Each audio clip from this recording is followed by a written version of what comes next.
Hello, everyone! Looks like things are breaking properly. That's great. Our background music crashed, so give me a moment to boot that back up.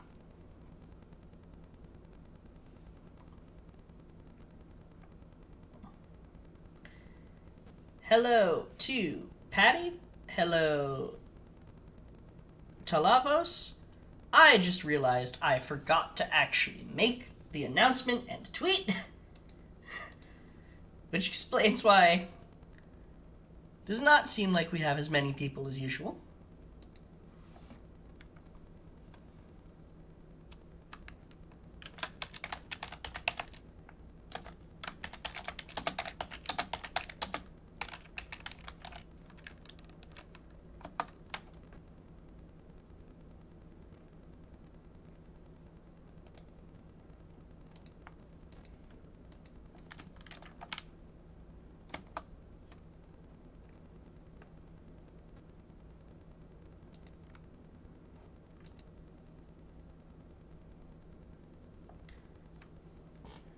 So many things are breaking, but what would a stream be without Scuff?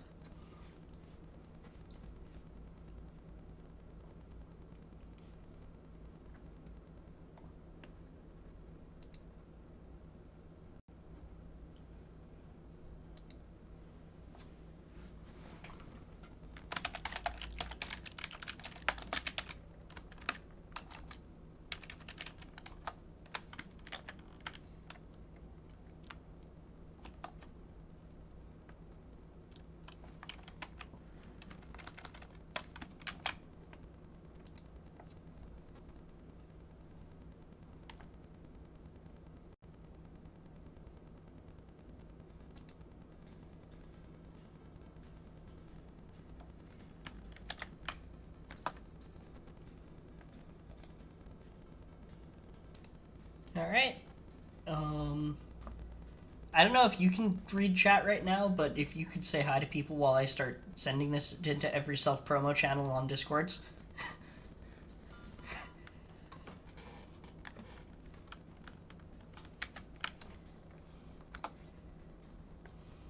Honestly, when it comes to stream promotion, I just feel like that one image of like, wow, I am the worst at this.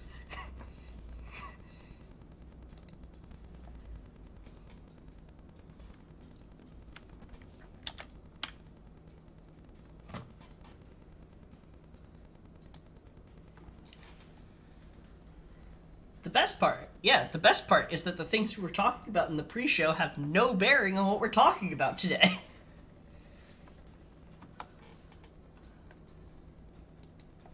Yep. Hello, Hazard!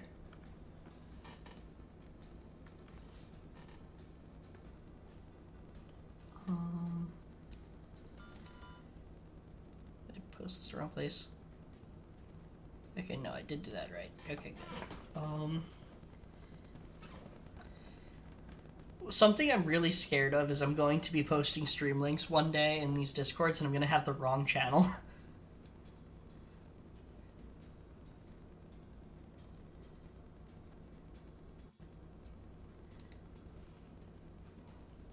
Especially if I'm going to the promo channel for Hazard's Discord, which has like 16 different channels that start with the word stream.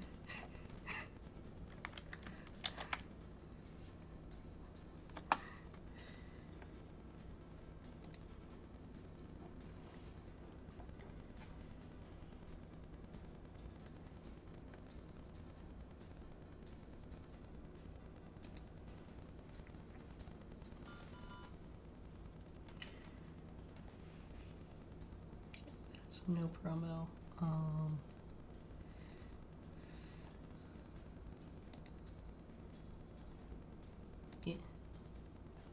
Yeah. Don't worry, we won't have too much jank. I uploaded Paladin mode earlier. Yeah.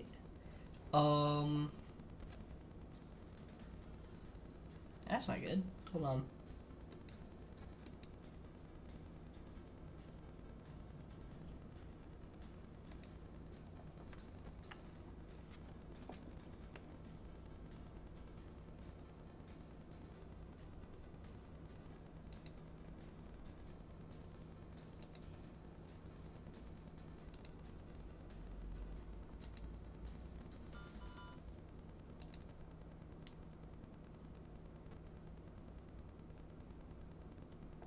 Oh, great. I think everything broke now.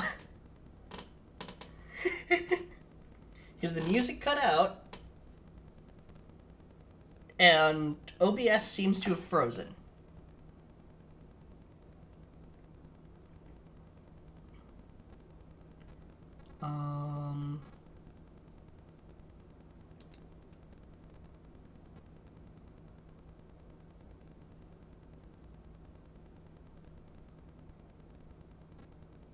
Okay, no, the music is just dead. Okay, music crashed again. I feel like I probably have something open that's just too much. Alright, we're going to have to rely on my Digimon's ability to just bypass things for no reason. But, I mean... Paladin mode's getting lazy. He's been out of the game for too long. Yeah, I mean... I've got Zeke Greymon in the app, so there's a virus there. Oh, shit. Okay. Hopefully that will free up enough for bringing music back.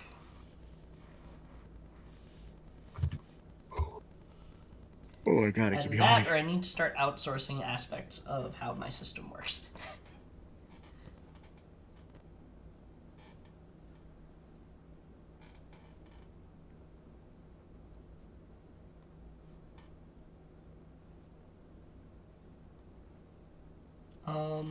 Have you gotten any update from chat yet? Because I think because I only have them open in my OBS, and I don't think it's doing much. Can anyone hear? Please sound off in the comments if you can hear. This is very important.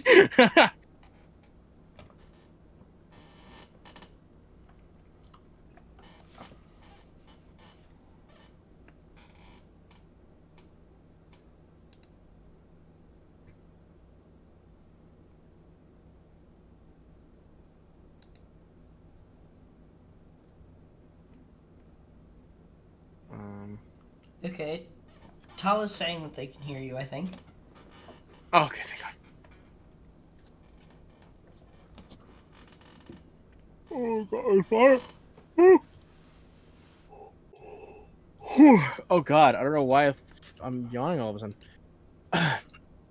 Okay, anyway, yes. So, are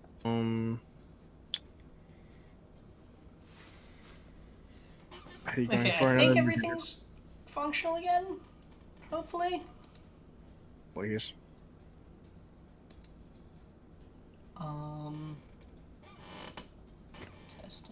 Testing. Okay, I think we're good. I hope we're good. Okay, thank God. Alright. Okay. So, hello everyone. Welcome to Monspiracy episode 13, where This is not the even the beginning. webpage can properly load. This is indeed the beginning of the stream. I don't know what you guys are talking about. There was no technical difficulties at all. We just started. Yeah. Exactly. And don't worry. Okay, but seriously though, technical difficulties, as usual, will remain on the VOD because I don't know how to edit things and don't want to learn. Can you edit VODs in Twitch now? You can probably go in and do things, but I don't want to learn how. I'm scared. It scares me. I don't blame you. So, first things first, we gotta start off with Ravel's blog because there is a new update to break our brains. Boy, is there. Yeah. First things first, what I'm going to do is actually open the Twitch chat on my phone so I can read it there.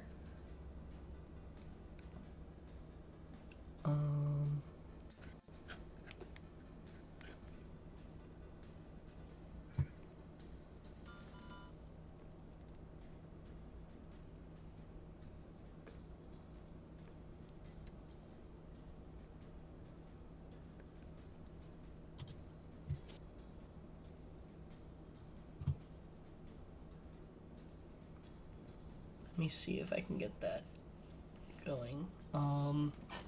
Okay, someone say something in chat. Please say something. Anything. Anything.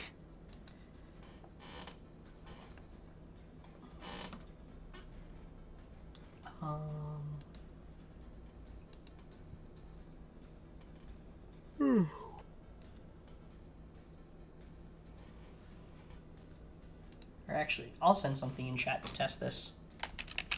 Oh, duh. I could also do that. All right, I have live chat update now. Yep, that's working. Okay. Okay, so first things first. Ravel posted an update, and as usual, we gotta cover that shit because it's Ravel. And boy, is this shit important. Let me tell you. Boy, is this shit important. Conceptual log development of Digimon gears. So, conceptual log, listen, Talos, solar system, not gonna cut it. We've already passed Event Horizon before we even hit the stream button. Hey, Analog, how you doing? Oh, damn. So, just to go over this as usual, because Ravel's blog is obviously their own content, and with that, that means that we got some shit going. We got some shit to talk about. We got. So, at the beginning, we got some shit. Just to clear, this is half of a two-part kind of thing that they've got going. Their conceptual logs are talking about how their conceptual logs are going to be talking about a concept in Digimon, and they have two separate discussions. The first is summarize the information of the first part is like their actual research into it, and then the second part is written from the perspective of all of it being real. Which is why the second part is what we're going to be talking about. And yeah, Larry, that Kalumon thing that we realized, we will be getting to that. Oh boy. We will be getting to that. But we have to cover this first, because this is the foundation upon which all of that is going to be built. So,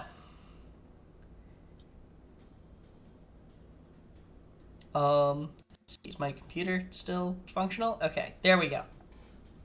So, in the 1990s, Digimon were discovered from reports of mysterious computer viruses. We've covered this before. This is the classic VPET origin of Digimon. Now, here is where we get to something seriously interesting that quite possibly... Oh yeah, thank you, Analog. I'm glad you like it. This is, I believe, my first or second stream actually using this model. Oh shit. Very quickly into this article, and already Ravel has dropped some metaphorical bombs on us. Because, like, we got the normal stuff. They ate data that was found in hardware, such as hard drives, causing confusion. At first, they were thought to be simple viruses, and the understanding at the time was that an antivirus would be enough to erase them, but they always came back. Someone decided to look into that problem more in depth and created a program for that using their computer that ran using the Yggdrasil OS. Yeah, this was the first one where I was like, oh yeah, like I know we were talking about it, but it was just like, it's just funny to me that like we created Yggdrasil and essentially the digital world, but then like, well, we'll get to it later because it's mentioned later on. I'll get more into detail in this section later because this is still weird to me.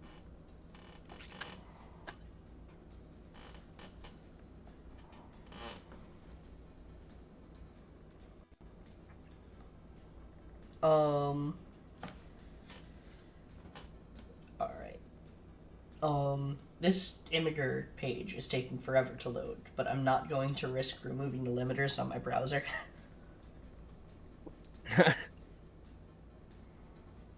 I feel like the thing with Digimon canon is that, like, at least with the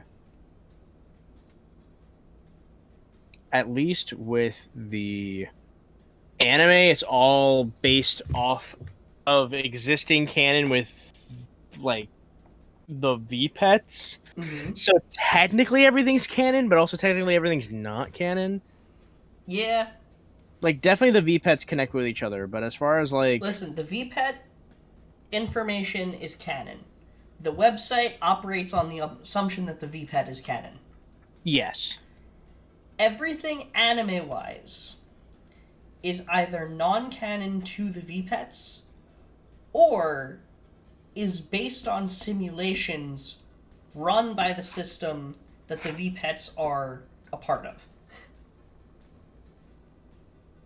When I say that they're a part of, I don't mean that they're, like, directly linked together, but we're gonna get to that.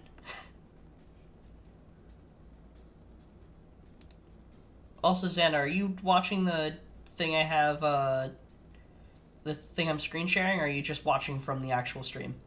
Oh, I'm watching the actual stream. Alright, then I'm gonna close that projector, because that will free up some stuff. Oh, that? Yeah, that's gonna help, yeah. Let's do that. Yeah. That would be better. I'm so stupid. I'm thinking, like, how could we help your, like, ease the loading computer? Like, Yeah. obviously, stop streaming. Yeah!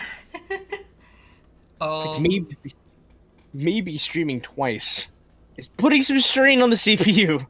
Yeah. Another thing that I want to do is, I gotta find something, like...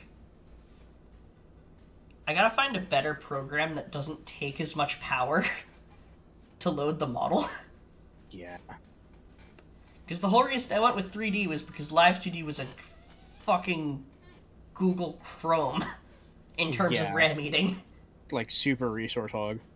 Yeah.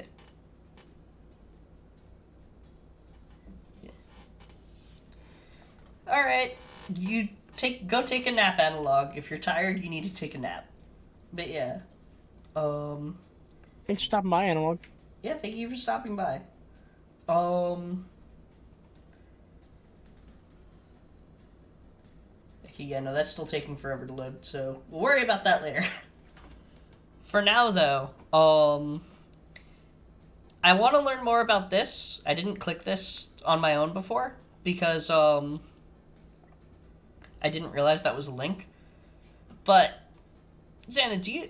So, we've gone over the difference between Iggy and Colonel before, right? I think we have, but I do think it bears repeating, for sure. Alright, well, see, here's the thing. We've gone over, the idea that Iggy and Colonel were separate entities. In fact, what I thought before was that Colonel and Iggy... Like, Iggy was, like, a fraction of what became... of what Colonel became. Like, Colonel got split into pieces.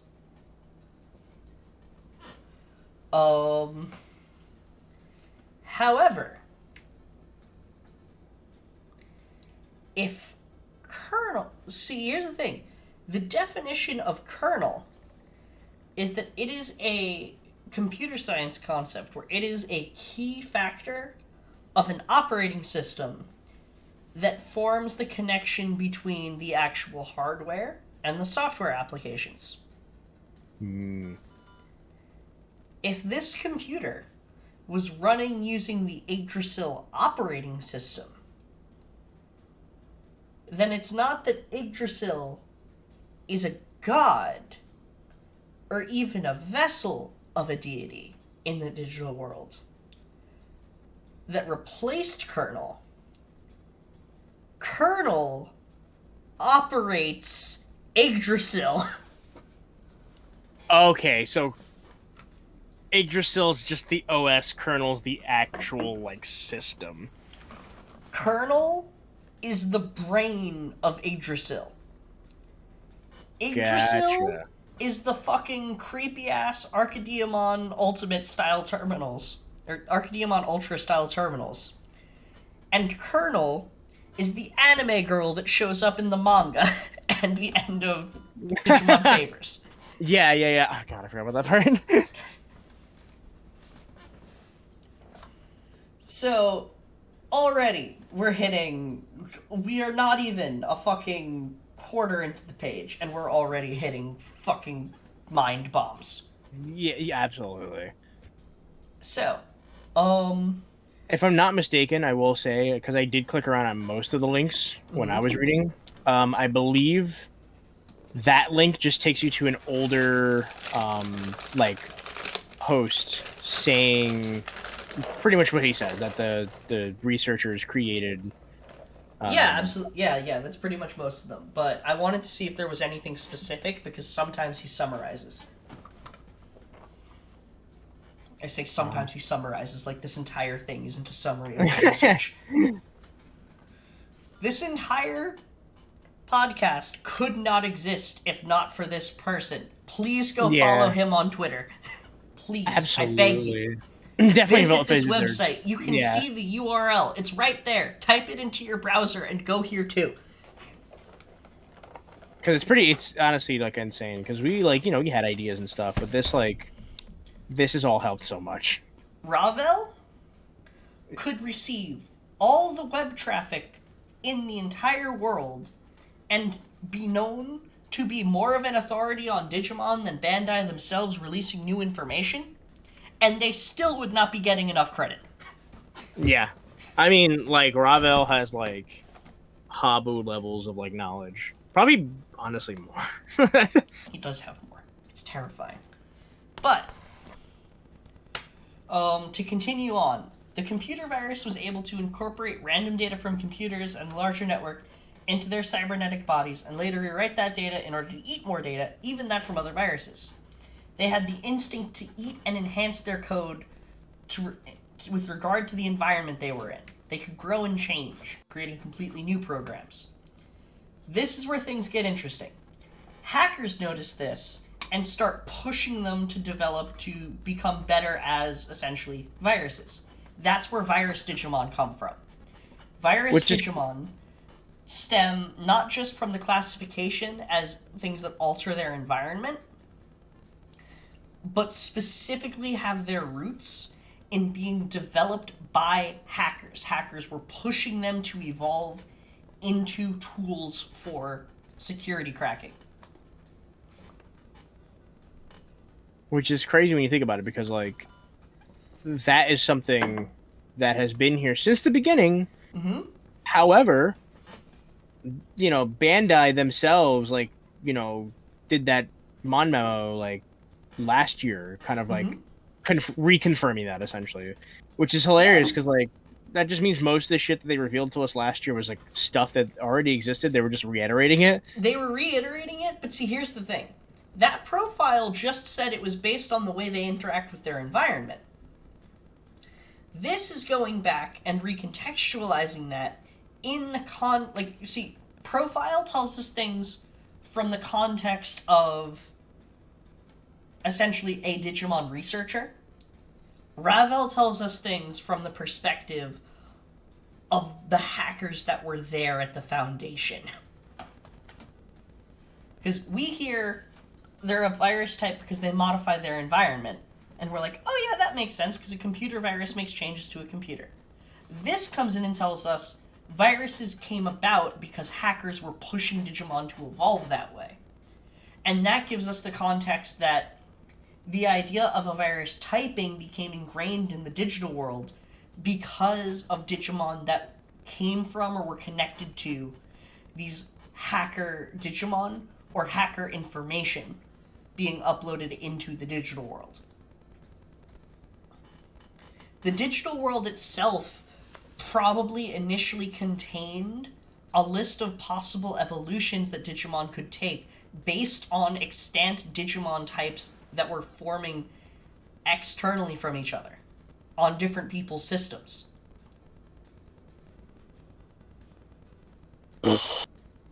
Cheers. And what have I been saying forever now? That a Royal Knight is a special evolution that's granted by the system Oh, to yeah. fill a role rather than a naturally occurring one. And that's no longer the case in the form of our virtual pets because they're separate from the base digital world.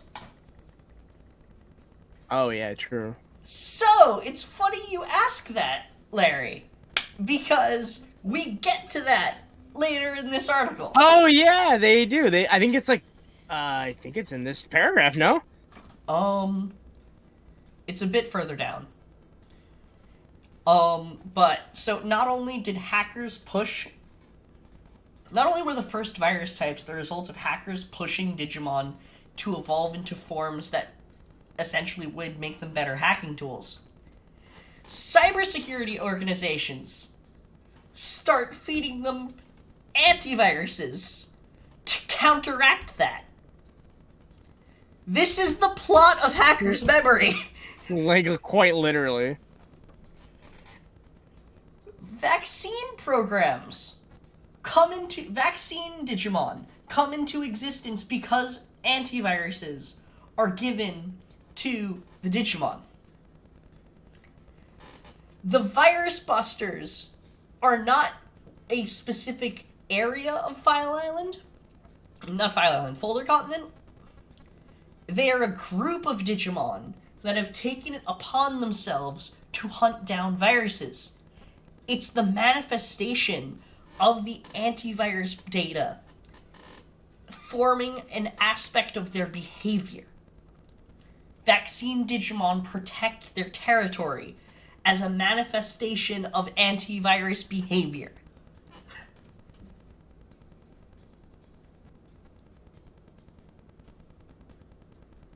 And then, because no, that wasn't enough. That wasn't enough, no. Data types? Where did data types come from? We thought it was that they adapt to their environment. We thought that it was because they were just hanging around with regular data. Data types are the results of these programs being turned into virtual pet programs. Tamagotchi are the result of what a data type is in a vacuum. Oh, shit. I didn't even think about it like that. You're right. That's probably why they mentioned, like, oh, yeah, in, like, the early 90s when this phenomenon started, because, like, Tamagotchi predates Digimon by, like, a couple years.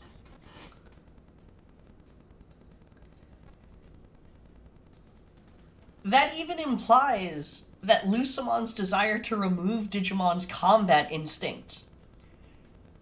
The combat instinct itself is not an instinctive one.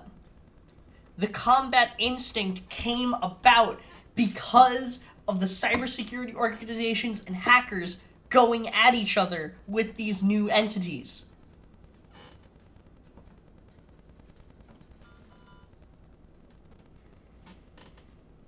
And you know what makes it even better? Because you know what Larry just mentioned?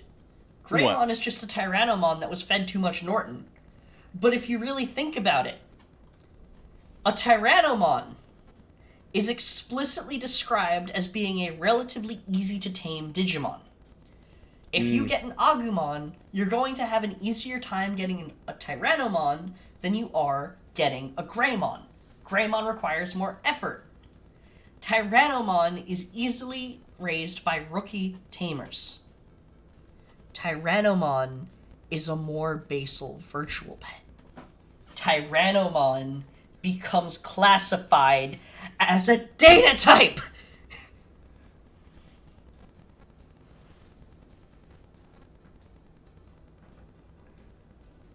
How far does this rabbit hole go? Oh boy. Because we are not even a quarter of the way down the page! I think we're like maybe like 1/34 of the way down. Oh god. Although it does lighten up. Like once it gets to like Adventure 02, it like gets a lot like more brief because there's not really much from that era to go off of. You say that like it's going to affect the way our brains work at all. No, it's not. But at least just stuff on the page is gonna like shock us.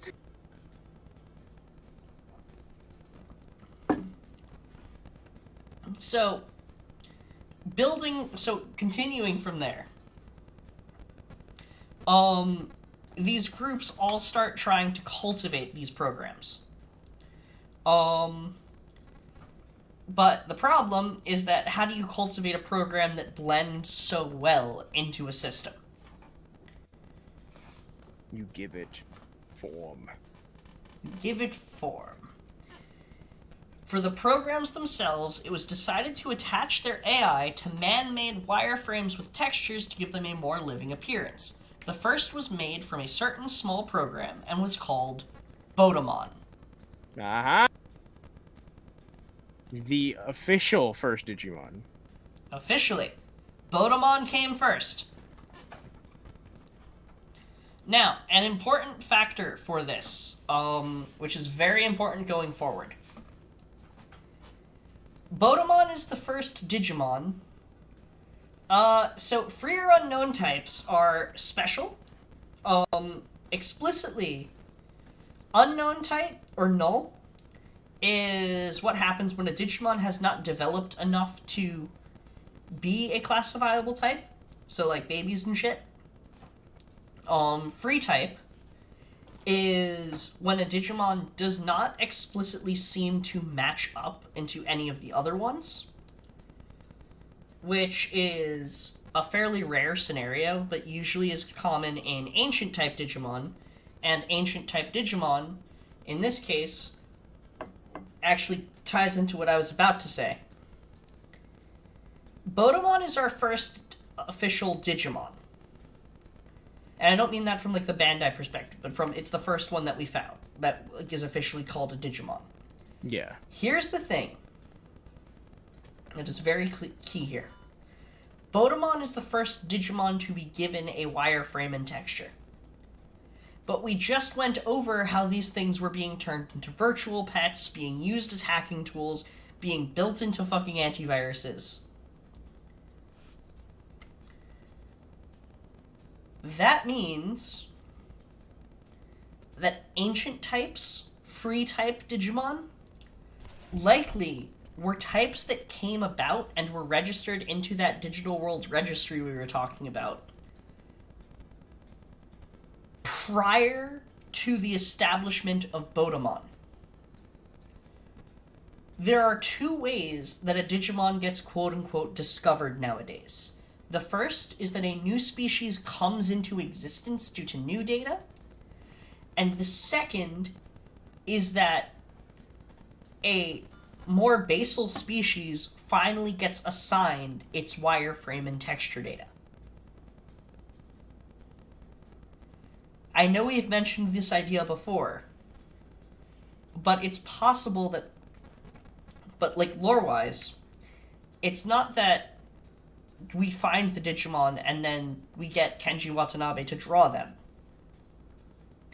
It's that a Digimon is located, and if it can't be identified, then it will either be approximated or classified using just its data and its behavior. Looking at its data and its behavior, an appropriate wireframe and texture are created for it, and then it gets entered into the encyclopedia. Imagine being like a Sukamon, right? Mm-hmm. And like you don't really know your form, and then someone's like, "You're literally a piece of poop," and you're just like, "Okay."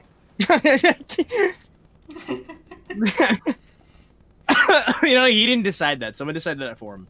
Yeah. But it's going even deeper. The network where the monsters were found became referred to as the Net Ocean. Closed virtual spaces were created to give them something to live in, and researchers designed those spaces to be like real-world environments in hopes that it would make them more like real animals. This is the origin of the digital worlds. Specifically, the very early digital worlds. File Island, that shit. In fact, first space, File Island. There it is. Which is the starting point for all serious Digimon research. Prior to that, the Digimon equivalent of somewhere between the Wild West and, like, Nothing. that suit and just, like, pure early universal chaos.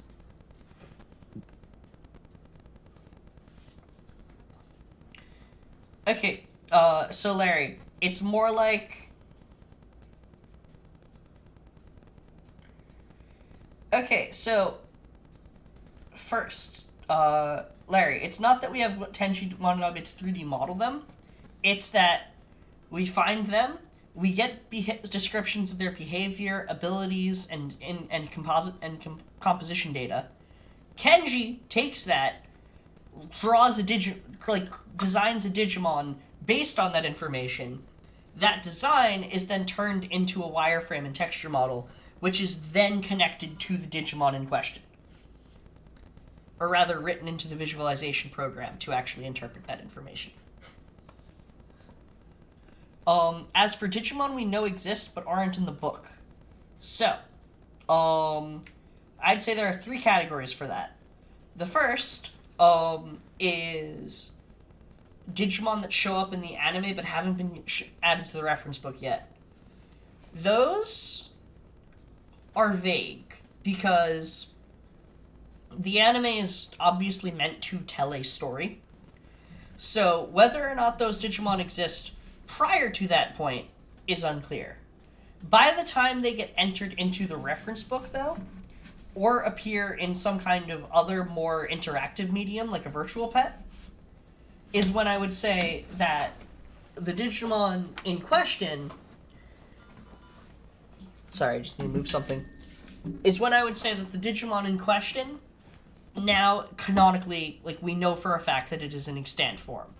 And in many cases, it may be that a Digimon is created for the anime, and then its existence in the anime creates the necessary data on the network for the digital world to then absorb and have a Digimon that matches its description come into existence. In short, in the same way they had Digimon art contests where you would create your own Digimon, you were not only designing a Digimon, you came up with concepts that would be turned into data, and then that data would be fed to a Digimon in order to create the Digimon that you had designed. It works both ways. It is equally possible for a Digimon to be discovered and then a design to be created to match them, or for the data for a Digimon to be written out and decided on, uploaded into the system, and that creates a Digimon that matches it.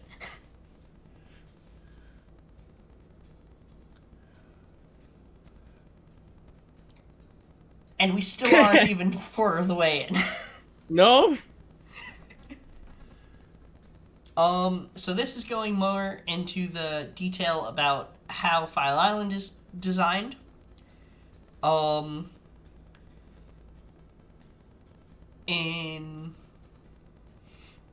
here's where things get interesting. In order to make sure that the Digimon research had standards, multiple programs that could control Digimon's evolution needed to be made. As their evolution is very sensitive to any environment they are in. And we know this. A Digimon evolves based on the data it takes in, so the environmental data is very important for figuring things out. Building upon the program first used to observe the digital worlds, they created Digimon Capture, which looked for low-level Digimon and Digitama in the digital world, and their objective was to capture that data and compress it into a Digitama. Another program they developed was Digimon Loader. So, pretty much. It compresses the data to the point where it's basically copying the Digicore, practically. Another program they developed, Digimon Loader, was able to compress data from up to the adult level into a Digitama, capturing data with Digimon Capture and compressing and loading it with Digimon Loader is the basis for Digimon research. Once it's captured and compressed, the Digimon becomes data linked and is sent to a training box.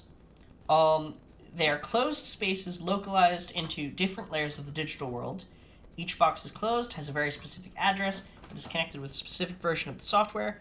Since Digimon are sensitive to the environment, the closed training boxes are meant to specify the environment the Digimon is in and study how it changes in regards to one environment. Basically, it's a closed-off system that allow Digimon to be grown stably. Here's where things get interesting, and is not necessarily something that is clear.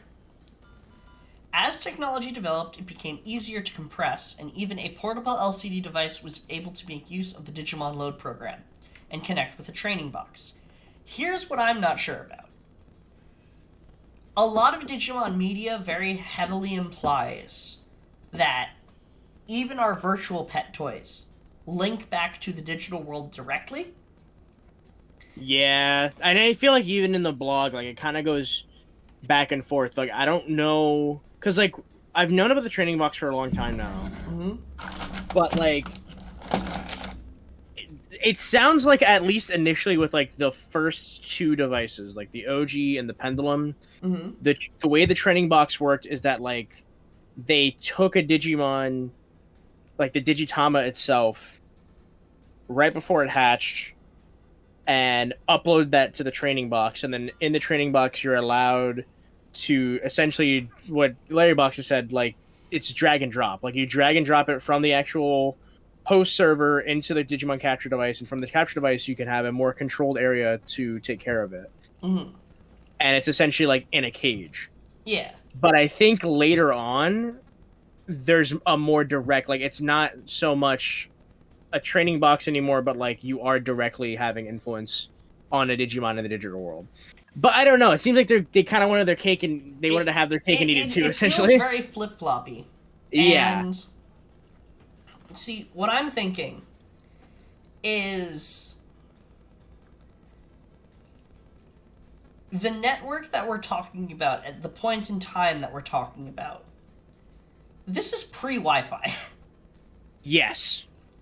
There is no way that this little keychain has been given an IP address to a specific part of a specific digital world network, to a specific layer of that digital world network that has been closed off from the rest of that network in order for me to interact with the little Botamon inside of it. It is far more likely that the portable training battle simulator, or dock as we came to call them, the virtual pets basically, have the Digimon loader program installed and a capture data is sent to it before it's actually released. I think that's it too. At least for the original. At the very least, that has to be the case for any device predating Wi-Fi. Yeah. I would personally take it one step further and say that it is true for any virtual pet device for any Digimon LCD. And the reason I say that is because post Wi-Fi, only certain training systems canonically have access to Wi-Fi, and even the ones that do communicate with each other using methods other than wireless communication. Like, spoiler alert for, like, halfway through this document, we talk about raising on the DS. The DS uses codes.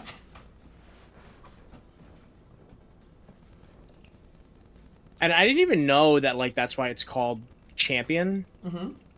Like, I didn't know that was what they were going for. Yeah. Botamon's the IP. Right, so basically, and, like, look at where we are now.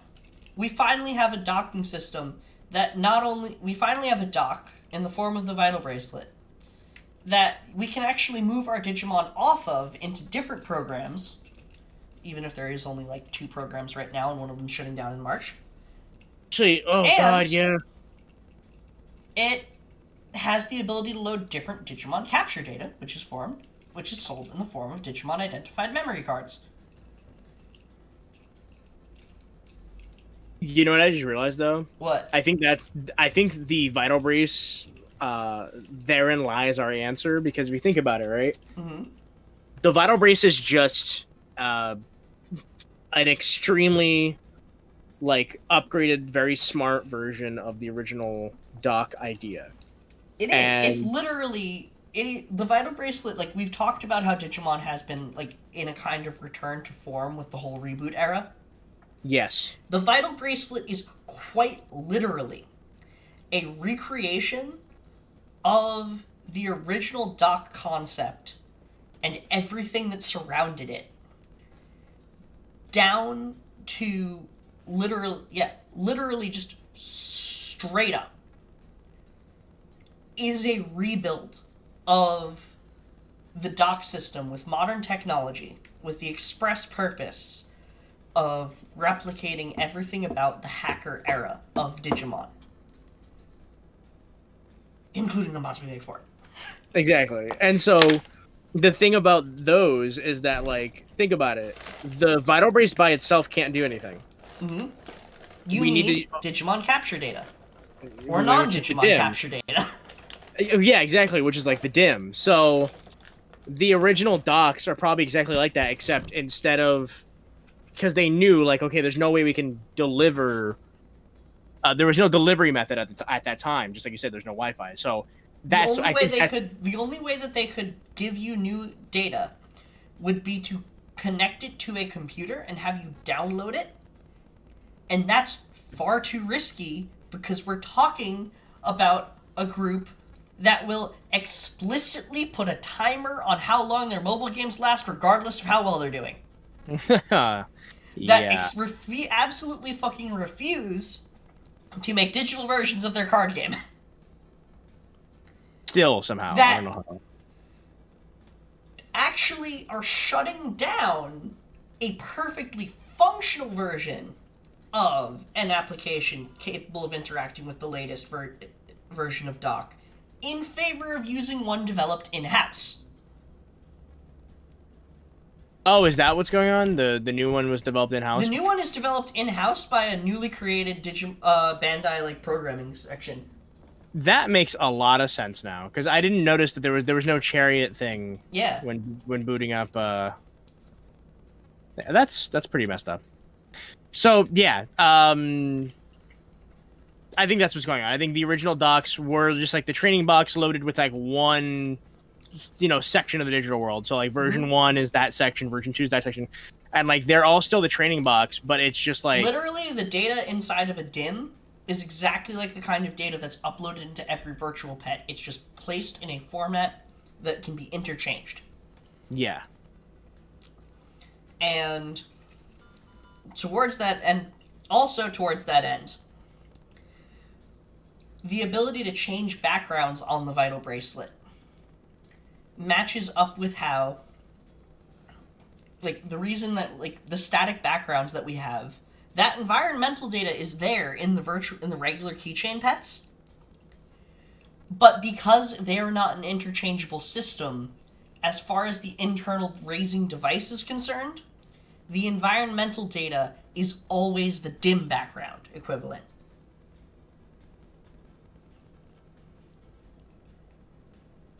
Pendulum 2 Deep Savers, if you were to extract the capture information and turn that and put that on a blank dim card, it would have an ocean type background.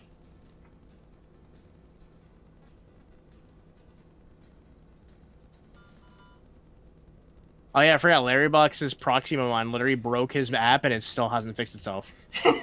I still think that's, honestly, I'm sorry, that's fucking hilarious, dude. It's hilarious, but it's also like super fucked up because like It's how so like, messed up. like what the hell do you do at that point? Like,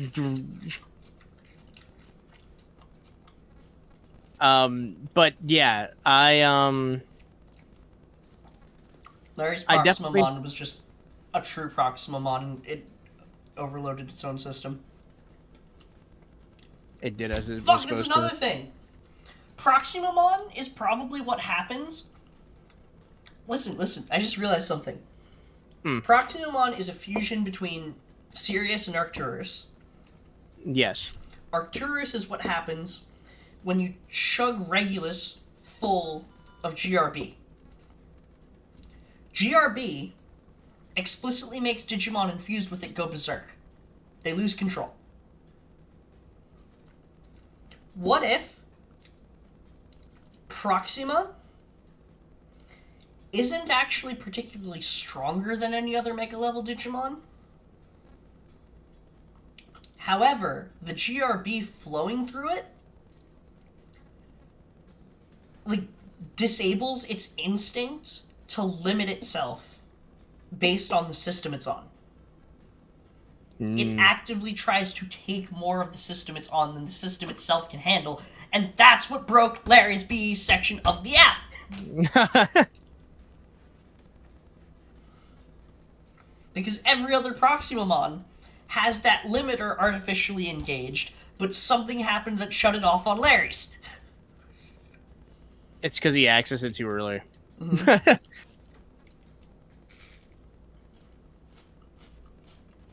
The system just wasn't ready for it, apparently.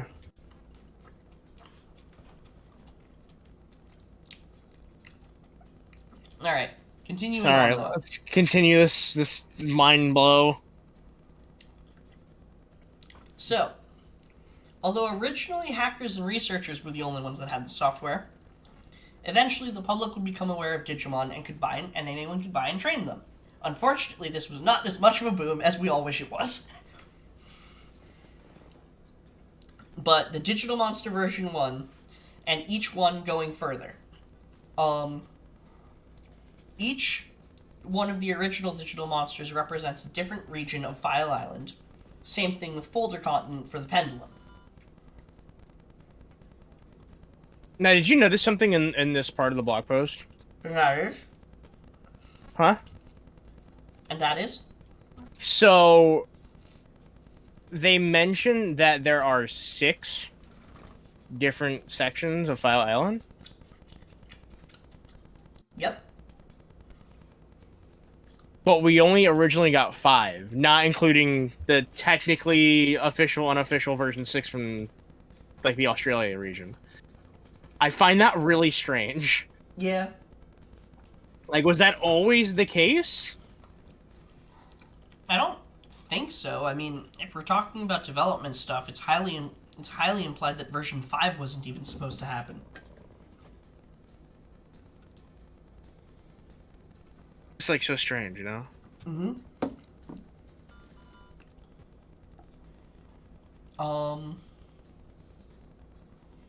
So,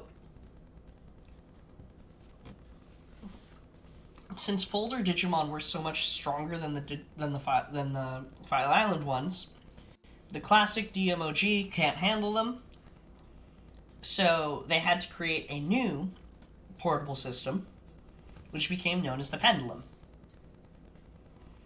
However, the Pendulum did something else too. They added new special functions, and that's going to become a thing. Each version of Digimon training systems adds something new, which very much implies changes in the way the actual research subject, like what they're researching. And towards that end, it became very common. It became very common as they kept going that the theme of that research is strengthening the connection between the tamer and the Digimon. Oh, yeah. Because with the original version, with the original virtual pets, you could train them, but how they did in battle was you didn't have an input. Starting with the Pendulum, you had to charge them up for battle. I never even noticed that that was the idea. Mm-hmm. Like, I didn't even gather that. Like, I realized that What? later on. Wait. You wait. You never realized that.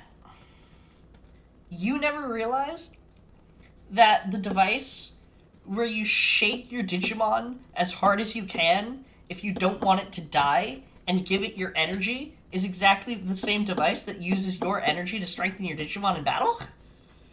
No, I didn't get that, like, essentially, with, like, the pendulum, that was the first time they tried to, like, essentially bridge the gap. Mm-hmm.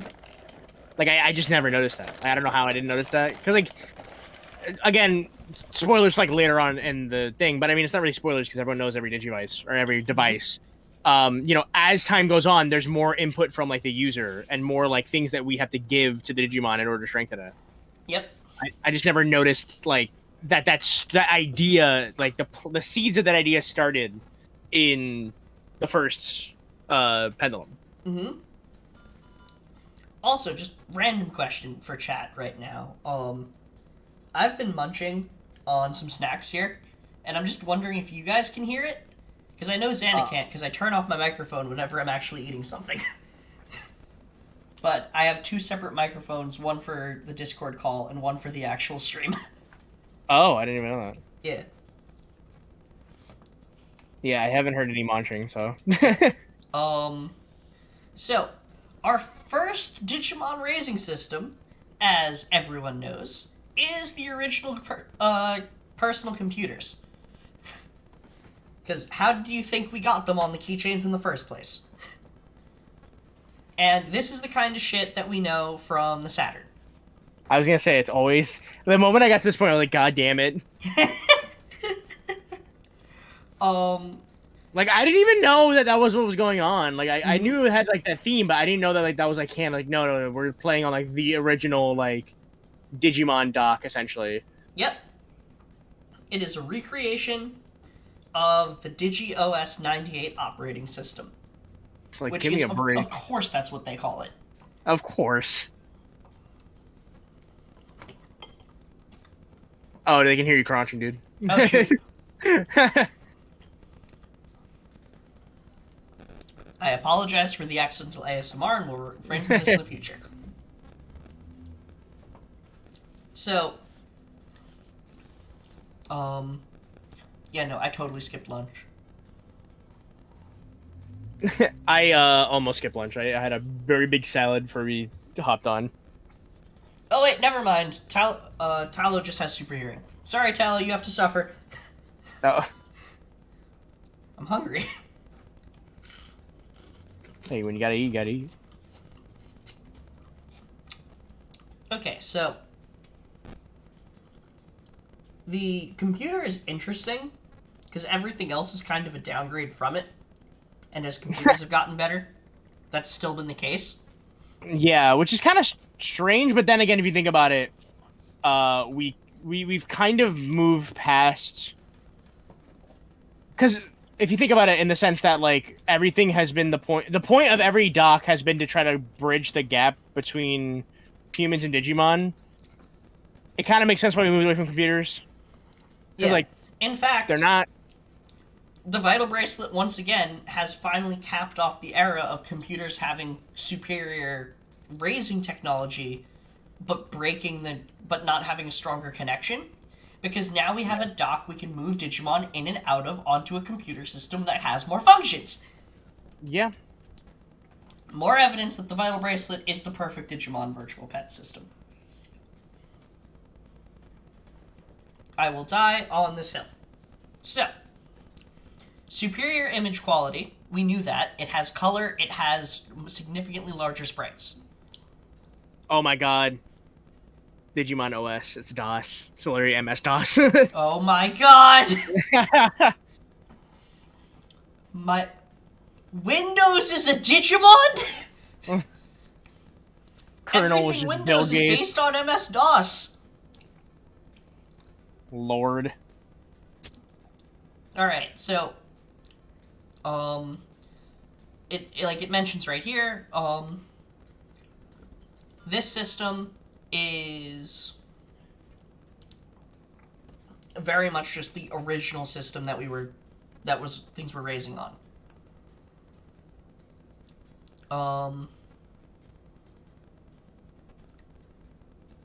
Something that I think is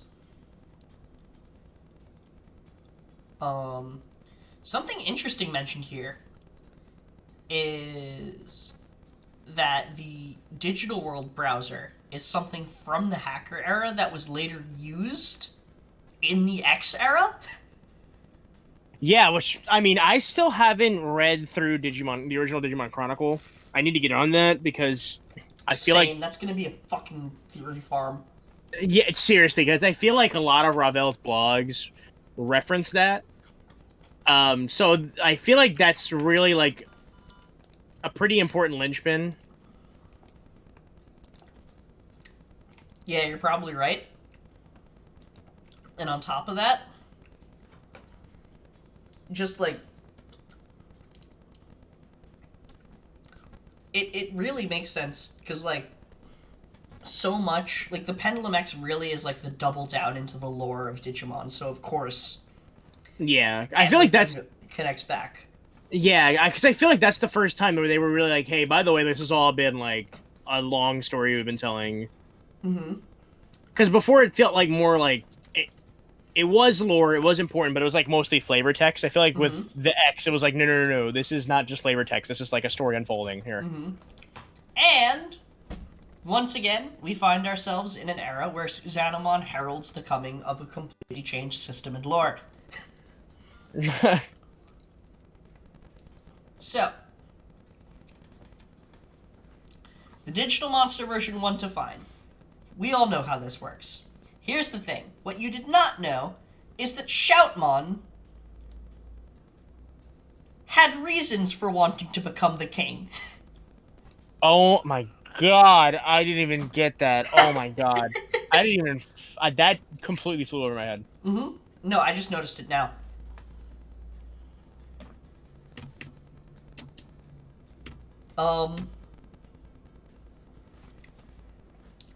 Bing, Google, and Firefox are obviously Appmon. Come on, get with the program. Yeah, I was gonna say, like, they're not Digimon, but they're definitely Appmon. Yeah. Listen, something that if we get Appmon integrated and not just as, like, Crosswords style where they just get assigned a level, I sincerely hope that the Appmon lore integration makes good on the idea of them being higher level programming languages, because that can give us two things. The first thing it can do is that it means that we keep the idea of, like, turn them into, like, full-on programs.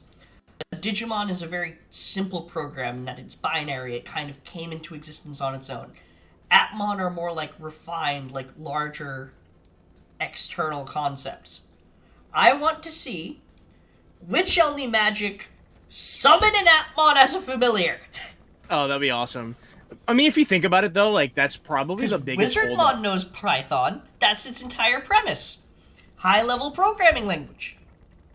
Let Wizardmon use Python to summon a Gotchmon to find a thing. Or even Alphamon with Digitize the Soul. Alphamon digitized the Soul Gaiamon into existence to fight his battles for him.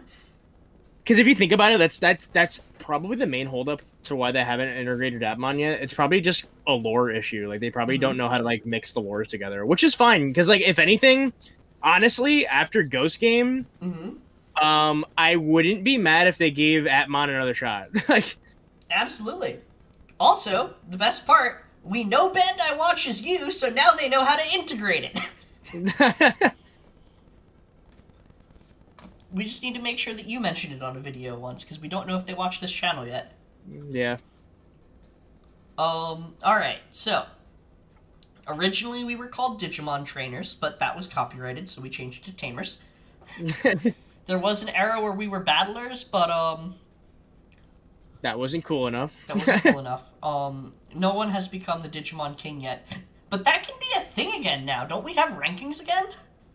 We do. I mean, I think they mention that in the DS era, I guess you could call it, that's what's going on. They're trying to find the king again. So technically, either A, we become king, or even B, that might wrap around to the DMX. Mm-hmm. Because in the DMX one, there was the tournament to Mm-hmm. decide who was gonna take care of like the old digital world. Yeah, no, but I'm talking about like right now we have an actual fucking leaderboard on who's won the most battles in the arena Oh, map. true, yeah. I mean, I hope they integrate that. That'd be cool. I mean, Mm-hmm. I hope they do anything with the app. I haven't touched it in a couple months. I think a lot of people haven't, Mm-hmm. because it's still kind of buggy and it's kind of a shame. Yeah.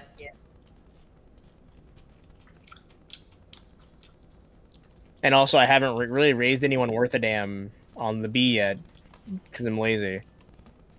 Yeah, no, what I did is I downloaded Cyan's mod to get training to just continue in a loop.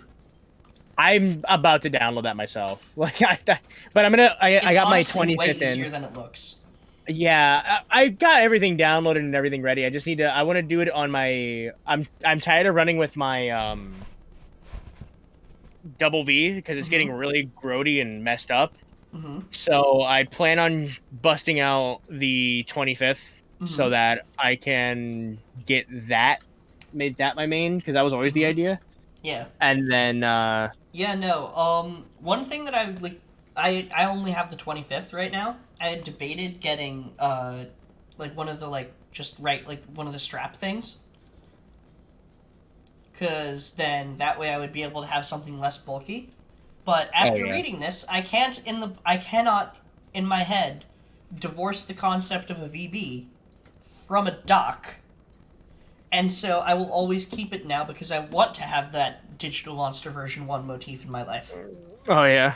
Now, if only there was a way to turn it the same shade of green as my actual V1. That if only. I know there's that one strap that they have. It looks very similar to that shade of green though. I might pick that up then. Um, Um, from what I've seen at least, because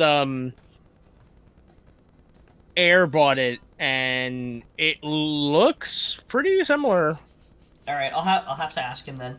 Um, but yeah, to finish this one off, the original Digital Monster can go up to perfect. It can die due to old age or care mistakes. When it dies, you can capture and hatch a new Digitama, which basically is just taking the capture data and rebooting it. But if you train your Digimon really well, there will be residual data, which has better evolution potential. I think what that means is that memory data is kept between boots, at least on the same battery. Memory data is kept, but there's a certain threshold it has to meet in terms of training where that matters for the evolution potential. Yeah, I think it's also trying to like explain like exactly what a traded egg is, like in lore Exactly. as far as the capture devices. Yeah. So the pendulum, there's a shift in design from cage to high tech incubator. Um, we've talked about this before. We've got our organizations. There are different research teams for the different fields.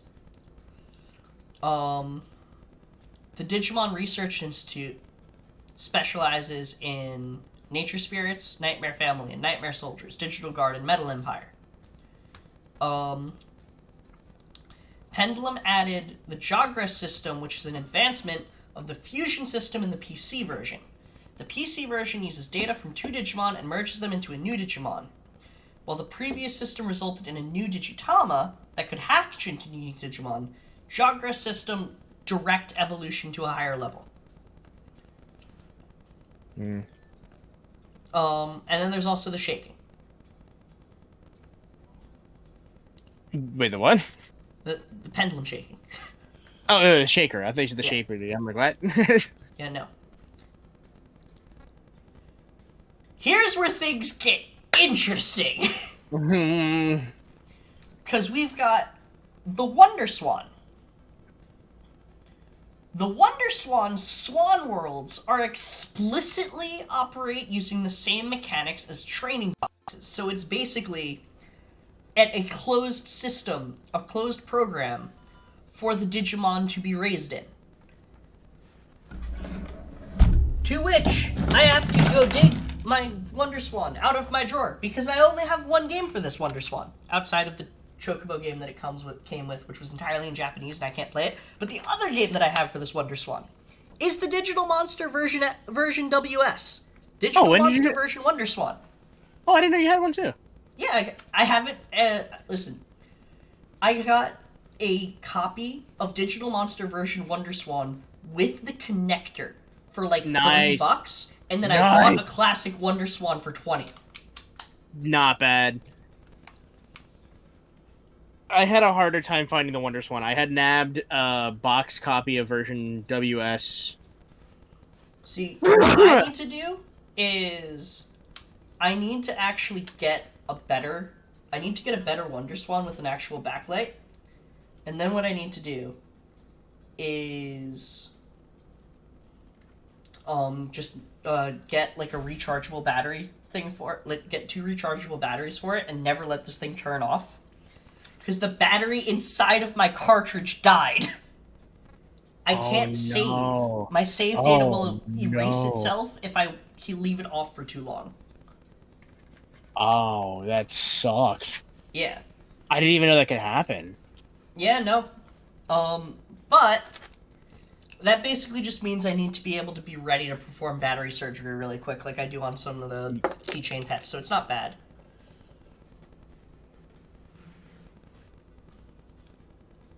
On the bright side, though,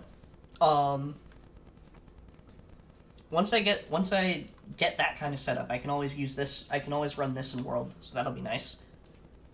I forgot the Wonder Swan is compatible World. Yeah. But Wonder Swan is interesting because it's also our first instance of a device that can connect to larger systems. It can connect to the internet while being a portable device, so you can fight anywhere, anytime. Digimon World website to connect tamers. New rules different from the Digital Monster and Pendulum.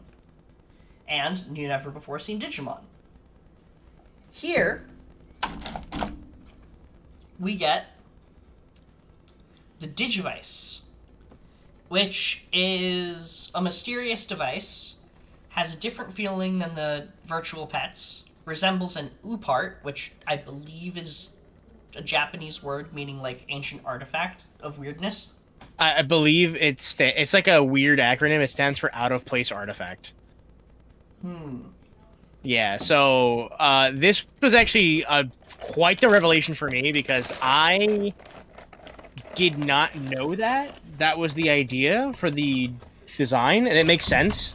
Because the Digivice, while it does look technological, it does have like very kind of like ancient looking kind of like design, like the curvature of it and stuff. You know what kind of design it gives me? What? It Atlantis the Lost Empire? Yes. It's that. It's Atlantis the Lost Empire. Yes. And that's essentially that's essentially what an Opart is. So like the only reason I know this is because of Mega Man Star Force 2. Nice. But that's the idea between Opart. So it's like an out of place artifact. Like it's something that like should not have existed at the time. Like it's either more technologically advanced than like what they would have been, that civilization would have had at the time, or it's just an artifact that just like should not be there at the time. Like imagine like it's just like you find a device or an artifact that just doesn't make any sense to what time it was there in. So yeah, it's just interesting, and it makes sense now. Again, like you look at the design, and you're like, yeah, that's definitely like. It makes sense that it resembles an upart then, because especially considering how they kind of just like fly out of the digital world in adventure. I Yeah. think the Digivice that we have access to, at least, is a recreation in the physical world of the digital world itself trying to create the concept of a Digimon taming system. Probably. And that's the reason that they function in such a different way. The digital world and Digimon themselves know that having a tamer gives them access to better evolutions. So it's cheating its own system to create an evolution, but it can only do it for long enough that the Digimon has power to. Digimon can evolve during fights and return to their previous form afterwards as they run out of DP.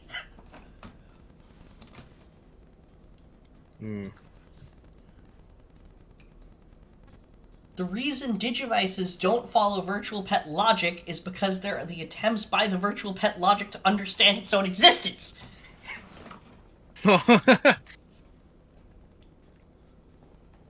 And even like it says in the blog, like the idea was like, with the help of humans, they can get around the digital world a lot easier, and it's a lot safer for them. Exactly. And this is also another not explanation, but another example of humans and Digimon like working together and cooperating to enact a certain goal. And it's also another example of the whole, this is also another example of something interesting. Because it follows the idea of being linked to a Digimon in the digital world instead of using the training boxes. It has the ability to detect digital signals and find Digimon that are hidden there. Now, I believe the actual system itself uses radio waves, which is interesting because before we had Wi-Fi, we actually you can use radio signals to transmit computer data between two computers. You're right. I learned forgot about that looking into ham radio and shit. So that is correct. it is entirely plausible that while the virtual pets themselves may not have been able to, the Digivices might be far more. The Digivices might be different, and the Digivices' specific limitations of what a Digimon can become might be rooted in that idea of like a natural evolution path. Because like people are like, oh, it's just the natural way that a Digimon evolves. I used to think that they were just on BS, but what if what a Digivice can make a Digimon evolve into is entirely dependent on the data that's already in its Digicore, because it can't get new information. True, and also like it's a way, because like the idea of like the V-Pets is that like Digimon evolve based on like their environment and stuff like that, and the Digivice kind of like divorces that, and it's mostly about like just trying to like, you're going on an adventure with the guy, and like your bond is what evolves, because like again, just like in the anime, your bond, like their bond is what evolves them, not really their care. And that's probably, like you said, like it makes sense that like maybe this is like, it is technically like their natural evolution. And we have been consistently getting scenarios where it's like, where we've been consistently getting scenarios where it's like, Betel Gamamon, Wezen Gamamon, Chaos Gamamon, Simbarian Goramon, Tesla Jellymon, where they're in advancement of their rookie stage. True, yeah.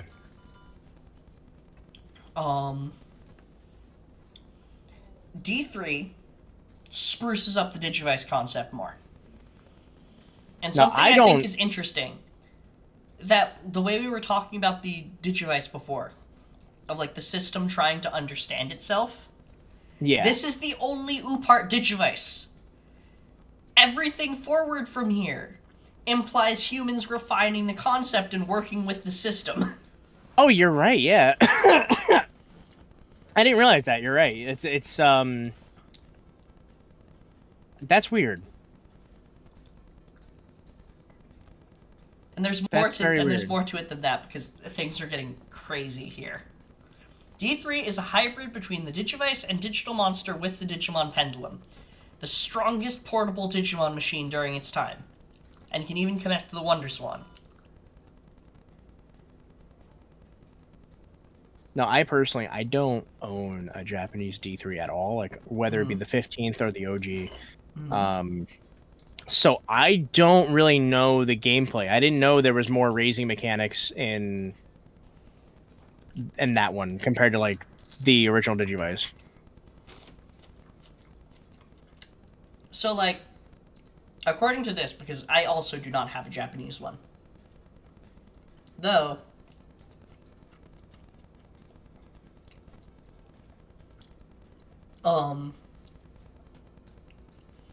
I did really want to get one around the beginnings of online, because Blade had codes that you could send to that could basically cheat the trade system, so you could get Digimentals directly from like you could by hooking it up to the computer. Oh, that's sick. I mean, that was kind of the idea with the originals. You got if you had the Wonder Swan game, you could swap. You can send the Digimentals from that game into that, or if you Or had from the D terminal, yeah. yeah, or the D terminal. So like, I mean, Yeah. I wouldn't consider that cheating because technically that's kind of how it works. It's just a lot of those things are defunct or impossible to use if you don't speak Japanese. Yeah.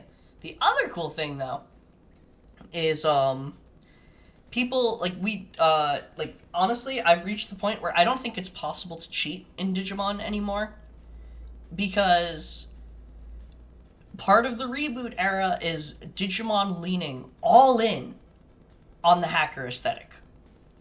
And I Oh don't just yeah. mean in the sense of, oh, hacker's memory, oh, everything comes from computers.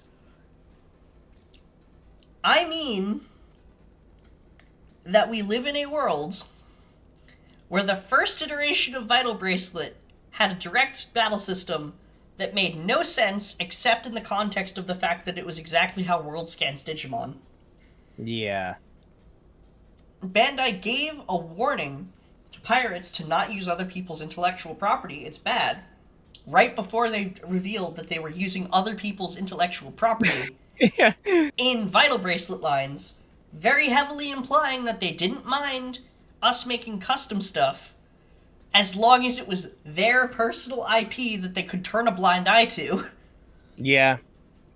And then Which they continue to we do. end up on the BE, which explicitly features a means to update your firmware via a micro SD card, and they're not going to charge you for new firmware, they're just going to release it on the website.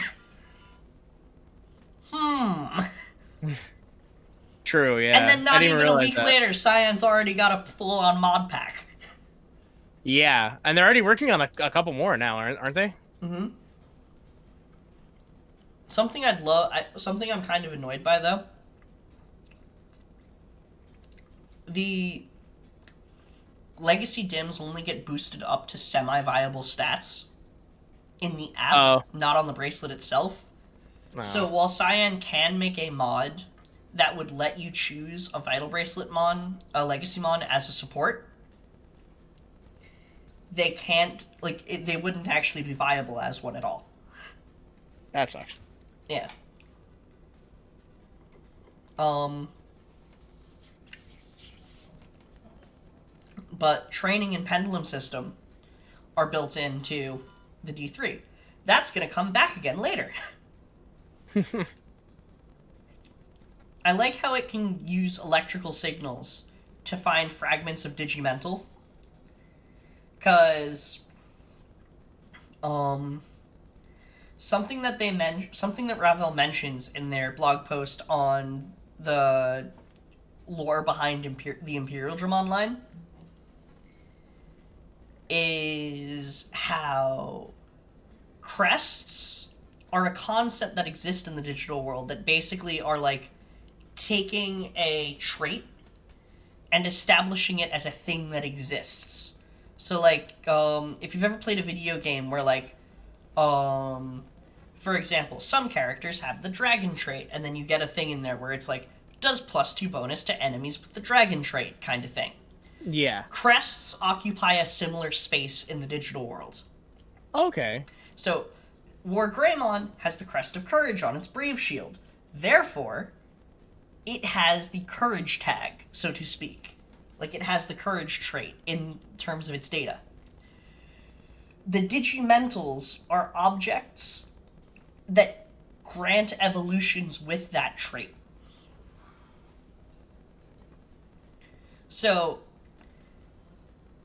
the D3 can take in data floating in kind of that like radio space, which I'm going to start calling it digital waves because that's what they called it in Hacker's Memory.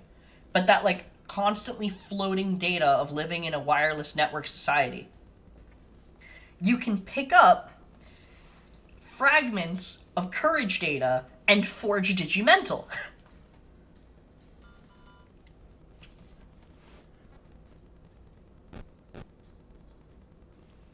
I just love how like How do they plan for this? Yeah, I just love how like they were able to perfectly just like allow this to kind of like exist, and like it just works and it continues to work, like it's not antiquated in any way. How have we not run into anything that antiquates itself? Oh wait, here we have. It's that card slashing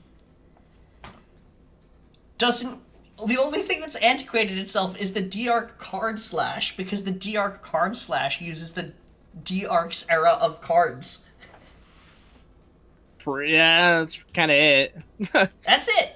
And even then, the way it's supposed to work is you'd slash the physical card so it knows a card is being slashed, but then you enter a code.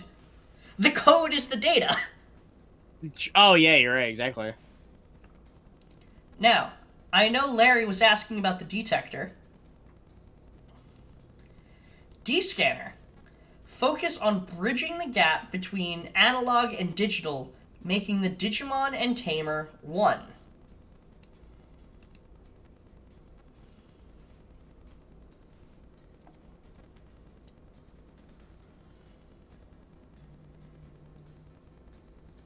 This is a thing that keeps popping up.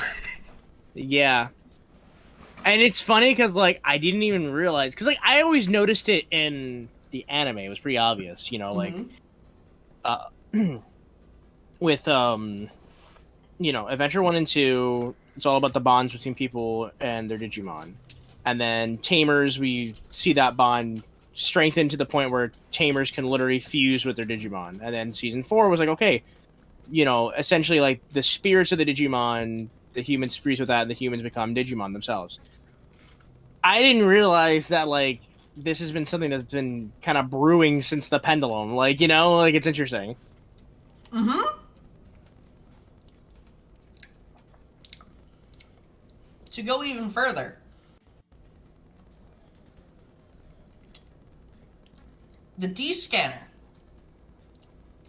outside of having the ability for spirit evolutions, is explicitly designed to have the Tamer power up the Digimon using their body. The action scan system. That even made its way onto the detector. Oh yeah. And then it can scan barcodes. The barcodes holding data that can potentially contain a Digimon.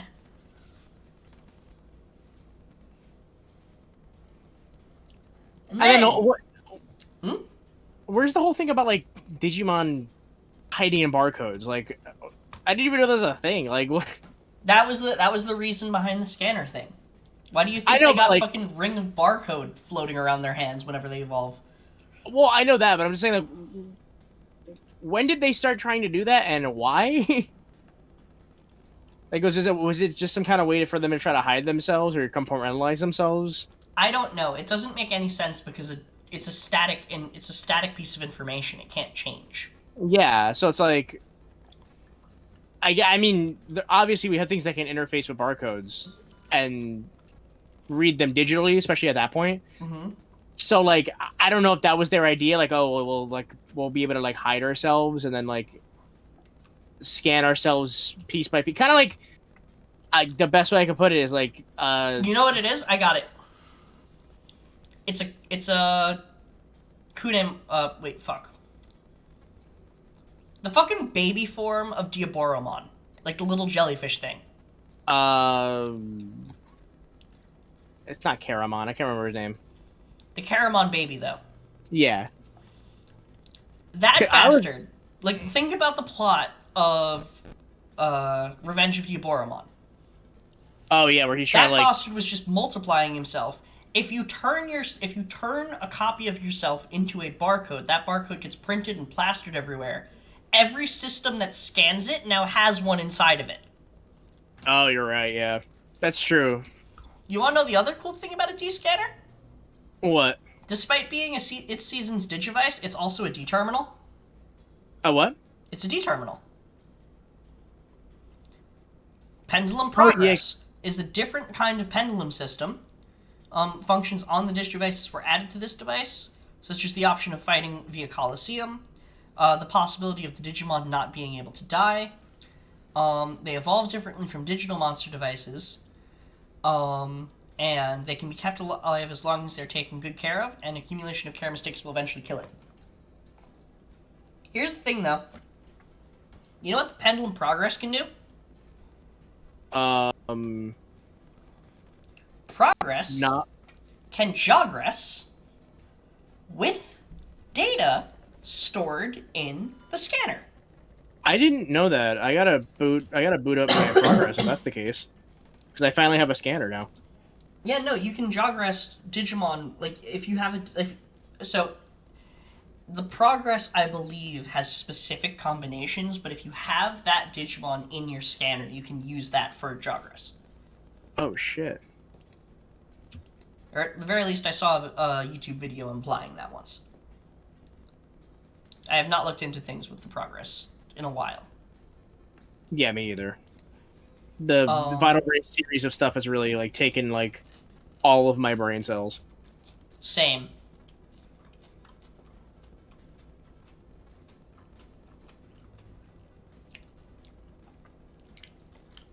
The Pendulum X is the most interesting one to me.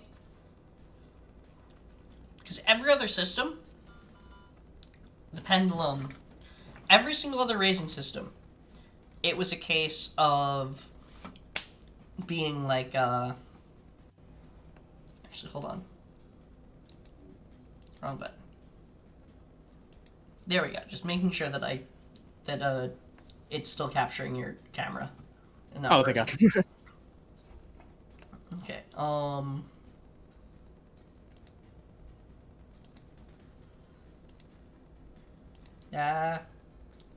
things are breaking, there we go. Nope, now they're breaking again. There we go. The Pendulum X is the first time where events in the digital world change how our interaction with it works. Like, we were progressing towards, like, we kept focusing on develop the bond, mess with the bond, strengthen the bond. X hits, everything changes. Now it's about reconfiguring how we interact with the digital world in general. Maybe, but I feel like that might be because at that point in the era, Yggdrasil had completely taken control of the digital world. Oh, absolutely. Like, they were, like, completely in charge. Like, the humans had, like, almost no... They almost had no, like, input anymore on, like, how things can go or should go. It was just all Yggdrasil. And I think that's probably why there's more thought put towards, like, okay, how can we, like, study what's going on? Like, this new phenomenon. Because now the rules have changed. Like, Yggdrasil's completely taken over. they've created a completely new world for themselves. It's no longer a world we have influence in. And now there's a whole brand new species of Digimon that are stronger than the ones that we were able to create ourselves. Mm-hmm. Exactly. And on top of that, it says right here, Tamers started to use it to protect the Digimon in the digital world against the Royal Knights. Oh, yeah. Forgot that too. We were waging war on Yggdrasil and the Royal Knights.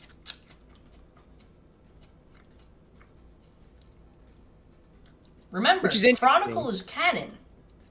Yeah. Chronicles is super canon. Hyper canon, even. It's interesting when you think about it, though, because, like,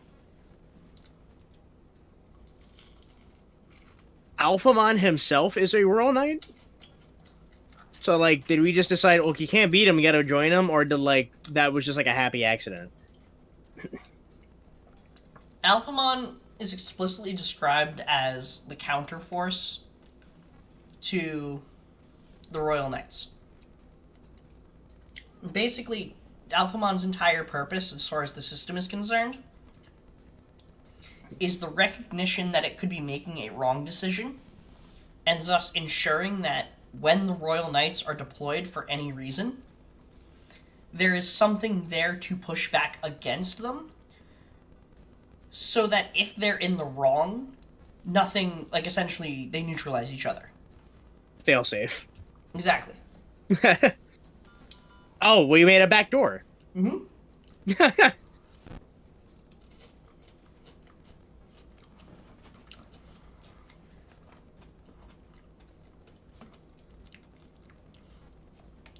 God, I love Basically, the Pendulum X gives us two things in terms of actually raising capabilities. The X antibody, and being able to actually interact with that. And, which, I mean, technically the X antibody did appear on the Progress before it appeared on the Pendulum X, but that's hyper-specific nuance. Oh, yeah. And then the X-Cast, the die,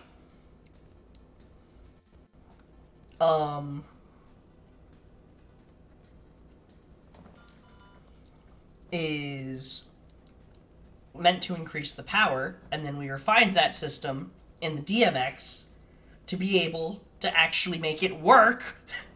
Yeah. I don't know why I have such a hatred for that thing. I've never played a Pendulum X in my life. You have the right idea, because as someone that owns a D-Cyber and a Pendulum X, it can screw you over so bad. Mm-hmm. Because everything up to that point is count. Count, count, count. Get the rhythm, get the number, whatever. No, this one's like, oh, you got the right rhythm, the right number, and everything. Well, you rolled a 2, so go fuck yourself, you know? Yeah. Larry just said it gives us a D20 roll. It really does. It's just like, did you roll, though? Mm-hmm. It's like, oh, I got a Terra hit. It's like, oh, but did you roll for it? It's like, oh. And then you roll a 1, and, you know, it's a fucking crit fail.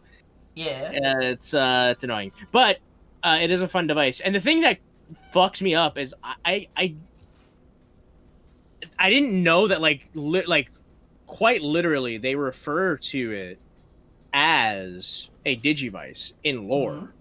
Yeah. So it is both a Pendulum and a Digivice, which is insanity to me. The line has blended by the time we reach the end of the classic era, when Susanamon appears for the second time lore-wise. We've already bridged the gap between Digivice and... No, we bridged the gap between Digivice and Doc in the fucking D3. Oh, yeah, true.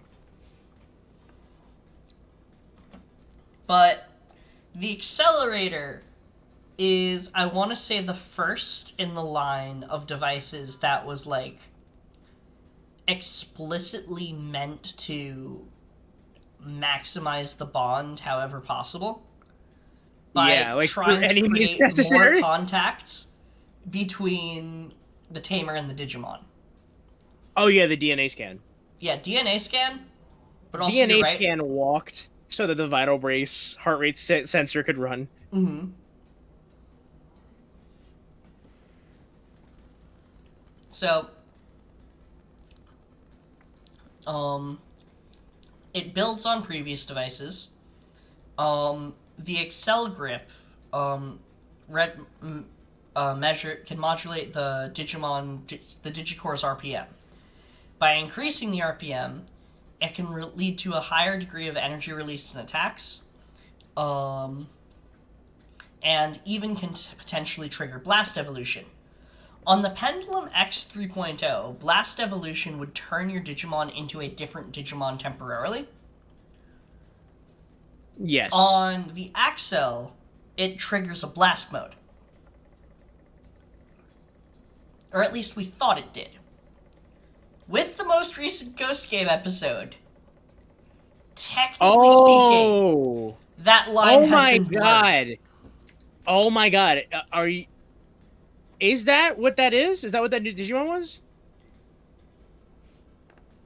If you look at a picture of it and compare it to a picture of Marine Angemon Blast Mode, the only difference is that there's some kind of head marking on the Blast Mode's sprite. Wow. Everything else can be every other difference can be explained as the resolution of the sprite.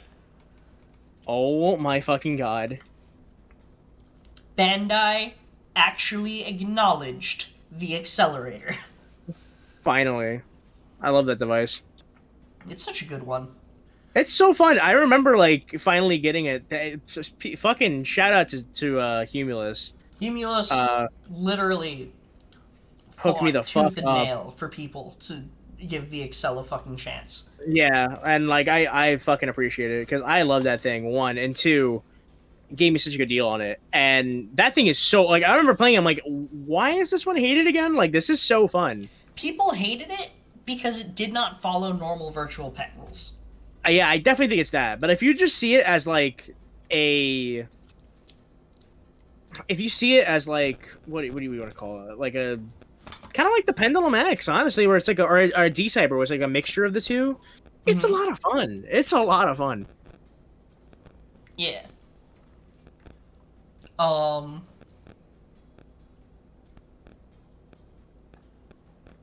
The but yeah, and so like one of the things I really liked about it is how evolution is left in your hands pretty much. It literally gives like it finally makes good on the concept of your Digimon evolves based on the data that it has access to, and that you literally are the one giving it access to different kind of data. Yeah. And it can't evolve until it reaches a certain data threshold.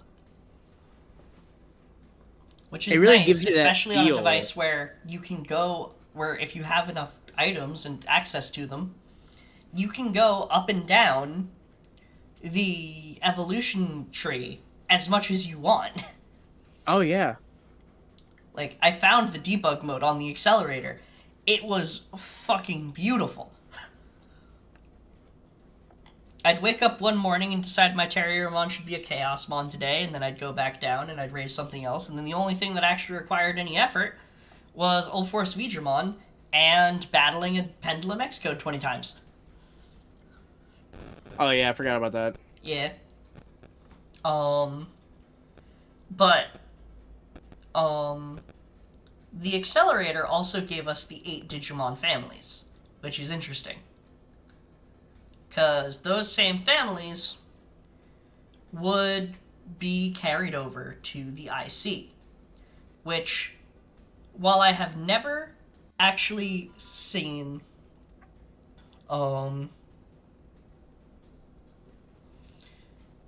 see, it's funny you mentioned that, Fandra, because as much as we all loved the accelerator, the burst modes was something that we had pretty much no info on until like I want to say like maybe 1-2 years ago now. Because I remember when I got the accelerator, I had no idea about the burst modes. I knew about it, but like the knowledge that we had on it back in the day was literally like it happens, It and happened that's it. one Like day. yeah, we it happens, and we don't know how to do it, and then it's just like through like the fact that we're all a lot more talkative now, we realize like oh, so like it's got to be like it's not you don't want the max, you want it like a sweet spot, and then after you Hmm. get that sweet spot, you're good. Yeah, and the only reason we knew about the burst mode was because some Digimon sweet spot was the maximum. Oh yeah. Or like you messed it up and you were like, what the heck caused that? And you were trying to get the same number again, but you didn't know that was what caused it. Or like the fact that burst mode completely wastes all your DP and you can't do it again until you get more DP. So Yeah. it's I technically remember one I way. remember the coolest thing though was I was talking to someone from like the Singapore region because Digimon's massive there. Oh yeah. And they were talking about how when the Excel came out, they were having Digimon tournaments with it. And people had no idea about the burst mode spray, about the burst modes. And so the Oh blast wow. evolution would happen, and you'd have no idea how you did it or how to replicate it. But it was just a thing that would happen at those tournaments, and it would just blow people's minds. That must have been so sick. Yeah, especially if you had one of the Digimon where like its blast mode was just like let out a fucking kaiju beam and one shot the enemy. Like imagine going up against that when like imagine going up against something like that when you had raised the strongest mega and the person you're up against raised the weakest one. I'd lose my mind. Yeah. Yeah. Um so the but I've never seen Savers. I read Next a while ago, but at that it was like at a point when like the full manga was like uploaded out of order and didn't make any sense. Hmm. And I've never completed any of the Digimon story games. I can't even get past the first boss in Dusk because it won't spawn. But I fucking love the design of the IC. It's a very nice design. Yeah.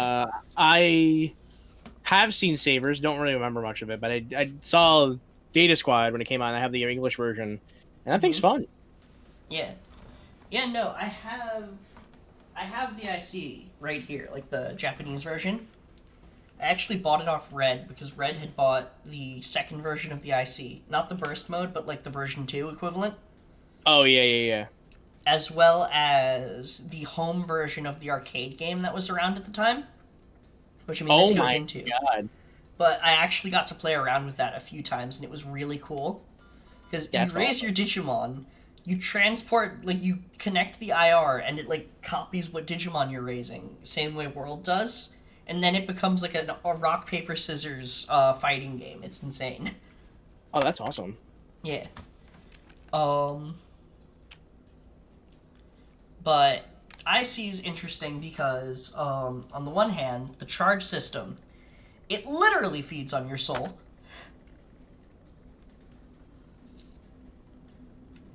When you do the so it like the card system, it does anything that conducts electricity you can get data from. But when you do it with your hand, you're giving your Digimon your soul.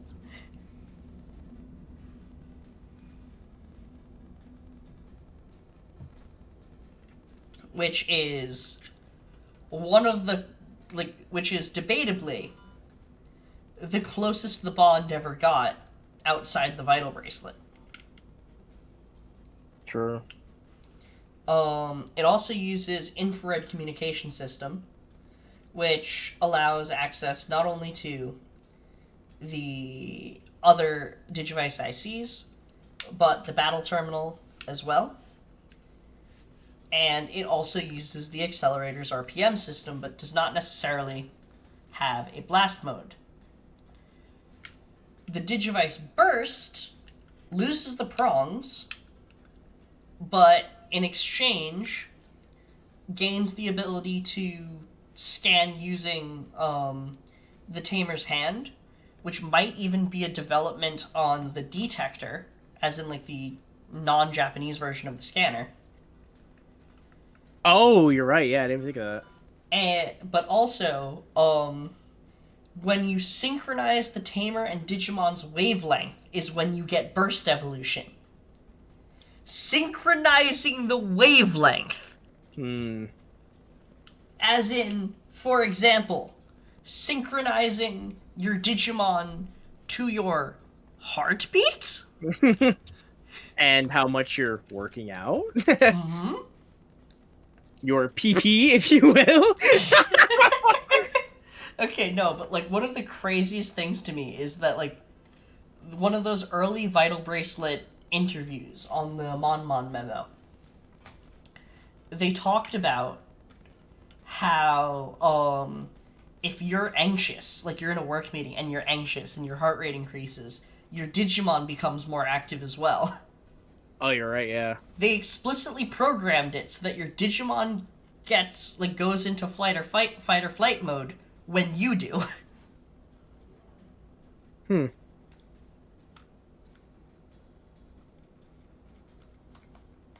You know, it's interesting too because actually we're gonna get to it soon, so I will pipe down. All right. That's near the end. All right. But to talk more about the battle terminal that I mentioned earlier, this was the beginning of an era where basically part of the things that they where controlled online battling was the thing. I say controlled because either it would be through it would be through Digimon proprietary property, or it would be done in a way that bypasses the use of the internet. Bandai is explicitly scared of Digimon on the internet outside of Bandai systems. Oh yeah. But battle terminals you could scan in. This is the era when Digimon Next came out, and the entire plot of Digimon Next is getting SAO'd into the fucking Digimon battling system. Oh, I completely forgot about that. You're right. Yeah, it's The Nintendo DS. this blew my fucking mind. See, like, I wasn't too surprised, because, like, I'd read something along the lines of, like, the DS kind of being Red had told me about the DS being the raising system on a couple of the DS story games, and I was like, oh, that's a neat way to tie it into itself. But no. Championship is quite literally just porting the PC system for a DS. And also, apparently, the fucking entire reason you're having a championship in the first place is because all the hackers are like, hey, let's try to do that whole King of the Digimon world thing again. Mm-hmm. And, once again, it is a system which, rather than using direct internet connection, battles are fought using codes that are exchanged between tamers. Yeah. Now, the twin is the culmination of 10 years of Digimon research. So it incorporates elements from all of the portable systems shown before, uses the RER communication from the Digivice IC, is explicitly designed to allow the training boxes to connect to each other for event communication. This is the first time that Digimon were able to interact with each other in a way other than combat, outside of their internal system. This one, it also has explicitly only two versions. Beast species and dragon species on Liberation and Revolution, respectively. Dragons excel in power, while beasts excel in speed. I find it interesting that the dichotomy was decided to be dragon and beast, because while that's obviously like the main two, because Greymon and Garurumon, Frontier explicitly set up a dichotomy between human and beast with the exact same kind of power and speed dynamic. And that would have been a very interesting way to separate the two without leaving out all of the non-beast and dragon types. Yeah. Which makes me wonder if maybe the twin was actually meant to have more versions and that just didn't sell well enough. That's probably what happened. I could assume. But at the same time, like, I don't really know. Because, like, the original V-Pets were only supposed to be 4 versions. And just because they're so popular, they made the 5th one. The Pendulum was also supposed to only last 4 versions, but they ended up milking that as much as they could. So, like, I don't really know if, like it's a toss up. Like, does Bandai expect there to be more stuff, or does it just kind of happen? Because, like, with the Vital Brace, like, we were definitely gonna get the VB, but, like, the Characters Watch, I don't think was a part of the plan. So, like, and I think it's possible BE that was. I wouldn't be surprised if the BE itself was originally just meant to be a Digimon device. Oh yeah, absolutely. So it's just like it's a toss up. Like, who knows? Because this is Bandai being Bandai. Who knows how they operate? I would assume it's possible that there might have been an option or an idea of making more, but maybe, like you said, it didn't sell well. But at the very least, we do know that it was essentially the 10-year anniversary device, so maybe they really just wanted it to be a one-off. Because I think that device, the IC, and the Mini all came out, like, within the span of, like, months from each other. Yeah. So in fact, the next manga, the protagonist starts out with a Mini, gets transported to the digital world and gets given an IC, and then in, like, the final chapters of the series, they switch them out in favor of the twin. I forgot that they get the twins because it happened so fucking last minute. Like, it's literally like 11th hour. Like, here, use it, evolve, and it's like, okay. I really need to get the twins. It's like I think it's like the last V-Pet I don't own. Also, like something that I wonder about because of next plot is whether or not it's as canon as Chronicle is. I want to say yes, only because, like, we have precedent that, like, the mangas all exist in V-Pet canon.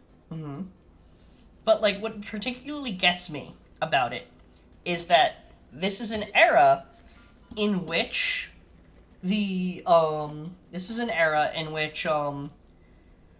enemy, like, the big bad of that series, is fucking Barbamon.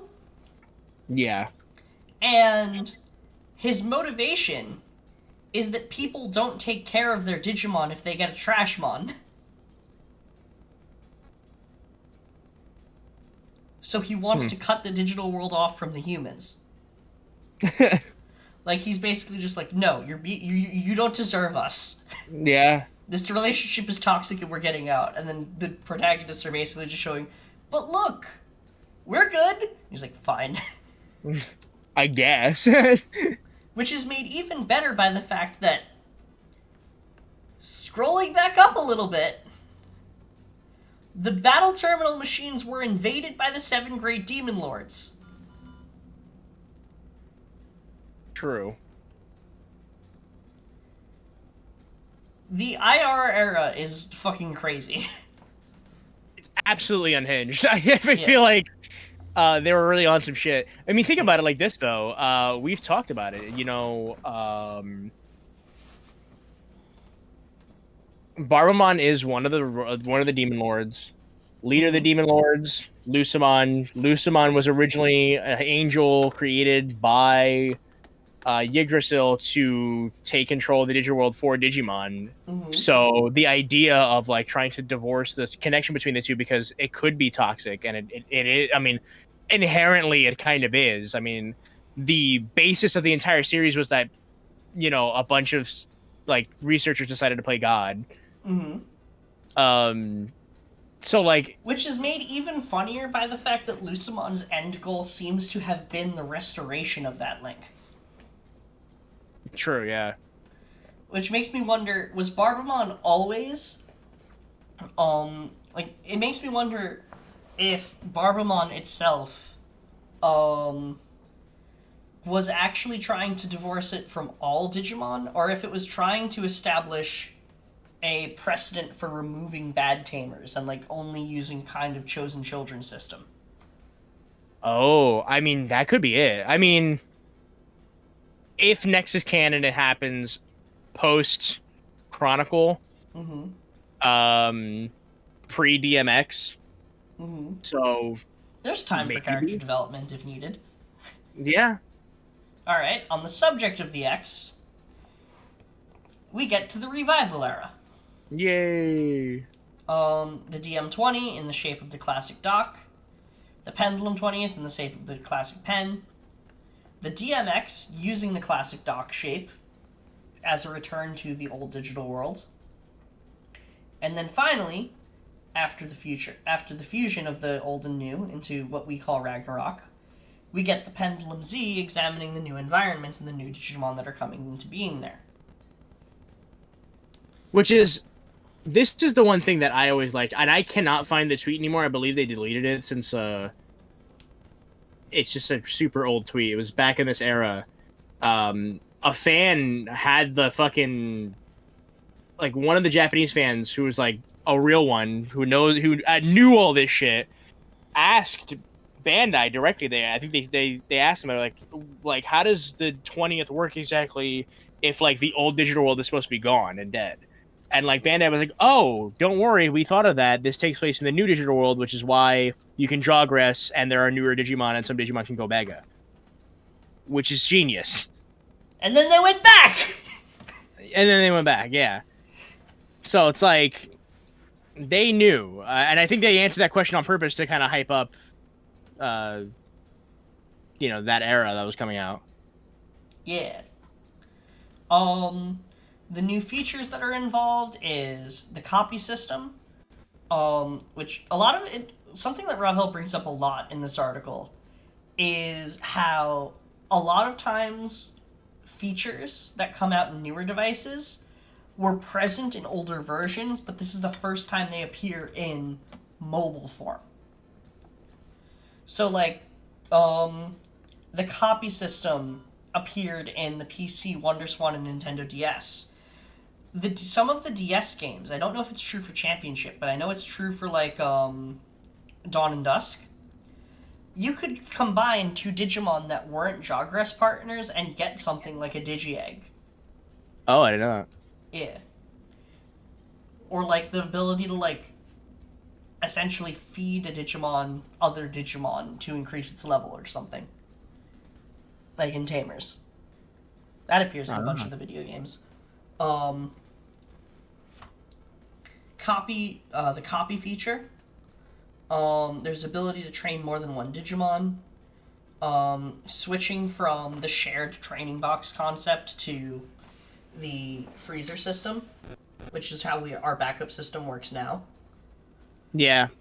And then finally, we get to the Vital Bracelet, which has Pulse Link, combining, linking the Digimon and humans so that the human's lifestyle becomes the Digimon's lifestyle and gives the vital values needed to evolve. The ability to use near-field communication data, to essentially, it says detect, we think spawn. Then the app log link to connect with a special app, such as the Vital Bracelet Lab and Vital Bracelet Arena.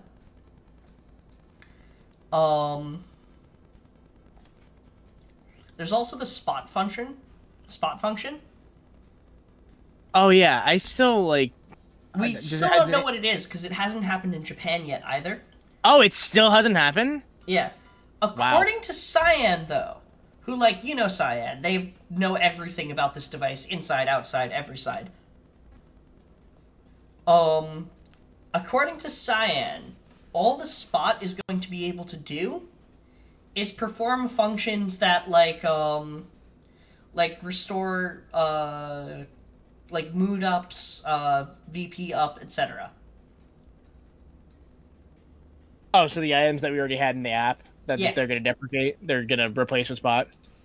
Not necessarily replaced with Spot, but that's what Spot will actually do. Kind of being the Digimon equivalent of like a Pokemon Center, except in reality instead of in a RPG. That's pretty cool.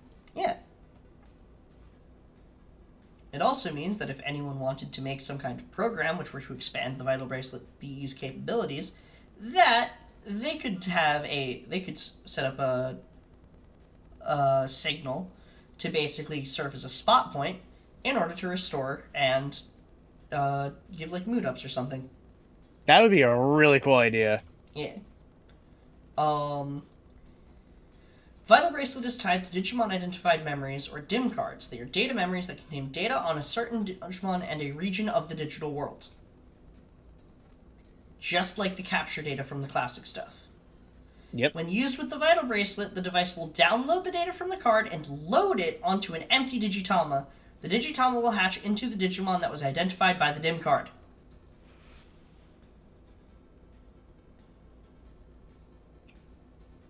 Literally! Word for word, what we were saying.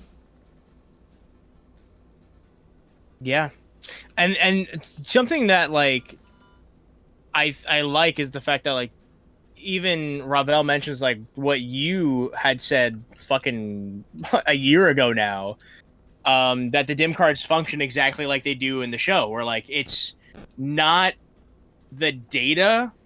It's not like you're being teleported to the digital world. It's just like a data recreation of the digital world. It's a facsimile. Yeah.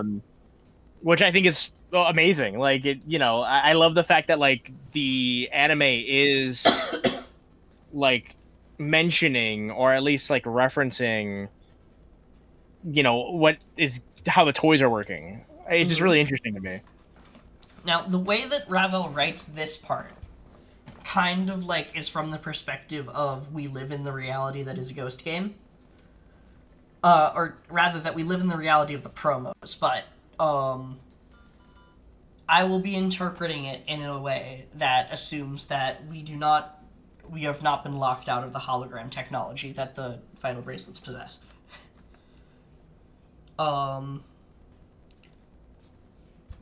So it can be used to access digital spaces such as the copied region of the digital world, and Digimon can complete missions there to help them evolve. Basically, the adventure mode and the special background for each dim.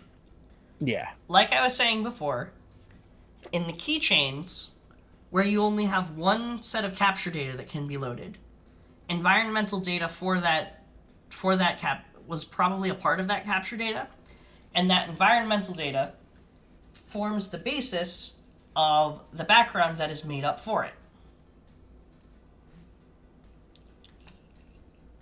To take that a step further,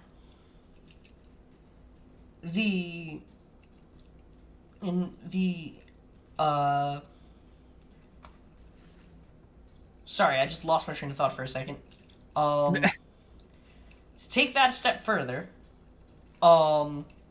it's not so much that different data there's a difference in the data being captured by Digimon Capture and the DIM cards. It's just that the Vital Bracelet as a interchangeable dock has to be able to switch between them. And the BE's ability to have Digimon from one area complete the adventure mode of another, I think is an interesting development of that dock system. Because essentially, what I think it is the adventure mode locks evolutions, not in order to like drive up not just to like drive up engagement between you and your Digimon, but rather to ensure that powerful evolutions do not end up in the hands of people who aren't ready for them. Like Dark Digivolution style. Yeah. But from the perspective of like not that it's evil, but that you can't handle it yet.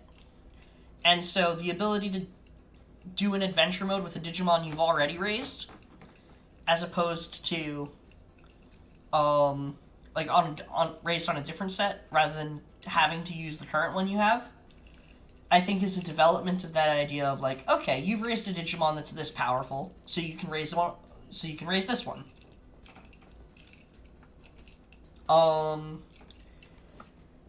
What Larry asked, with the multiple backgrounds, I think it's that the BE can store more data referring to a range where the Digimon can be found, but less of like its personal territory and more just like its kind of hunting grounds equivalent, if that makes sense.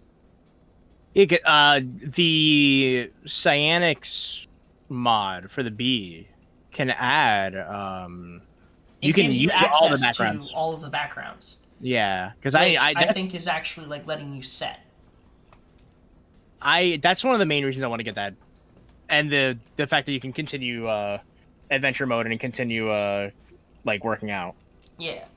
because that like those are like my biggest problems with the device, and like the fact that like that's why I haven't like made like a update video yet on the B1. I haven't really been able to. I did get a Mega Evolution, but like I my understanding of how evolution worked was very flawed. I thought the timer and like the way that like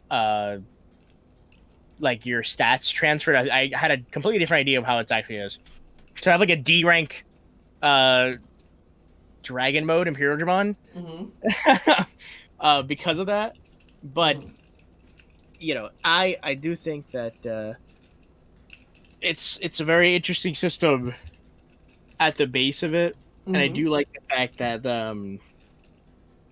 you can transfer your stats over. So after I do that, I'm gonna do an updated video, but I also want to do an updated video after like playing around with the device more and also playing around with the fact that like this device, because I felt like this with the B, but or the original B, but the B honestly has like so much potential, Mm-hmm. more so than the original. Because like this, I mean, I don't want to get into too much like salacious talk here, but I don't know if you saw recently, Cyanic tested out the ability to load DIM backups with the SD card slot. Oh, you mean like if you were to upload the data from all of the DIMMs that you own that you legally own the physical copies of, and Yes, then combine all of that data onto an actual SD card, which you are legally permitted to do, yes. Uh, to create a it, kind of master DIMM system. yes. And that might be possible very soon. If they do another, I'm pretty sure if they do another firmware update, it'll probably have that ability, or it'll be something separate that they release. Either way, there's just a lot of potential with this device that I feel like, like there's some things I don't like about the device at its core, but that's only with the base firmware. You could upgrade that with the original V and Vital Brace. Like any of those flaws that it had, like you were kind of stuck with. Mm-hmm. So I just feel like I once again must reiterate, and I know that we've expressed this sentiment before, both on here, on your channel, but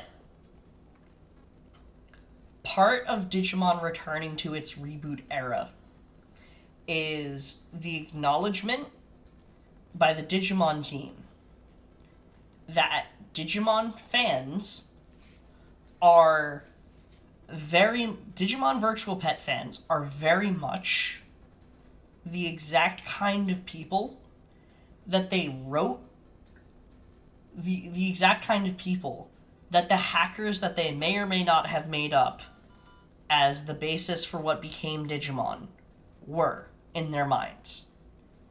yeah. If it wasn't true, it was a self-fulfilling prophecy.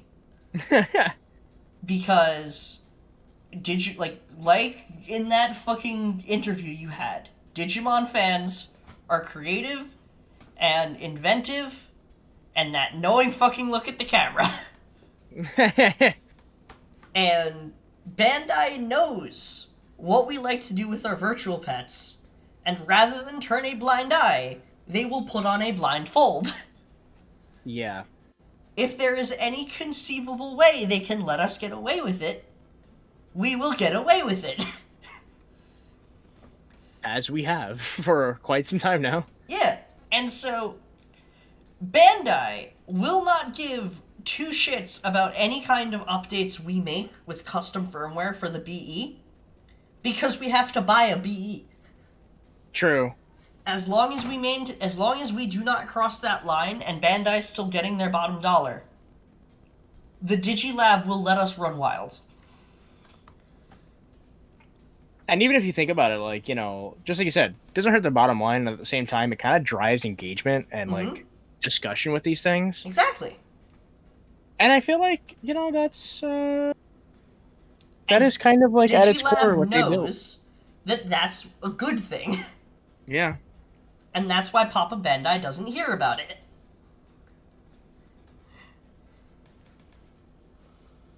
Even if they knew about it, I feel like they're like, so they're buying our stuff? Yes. Okay, and? Yeah.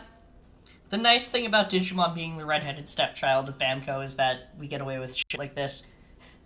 Absolutely. I just find it, I still find it hilarious. You know how, like, we were talking about how, like,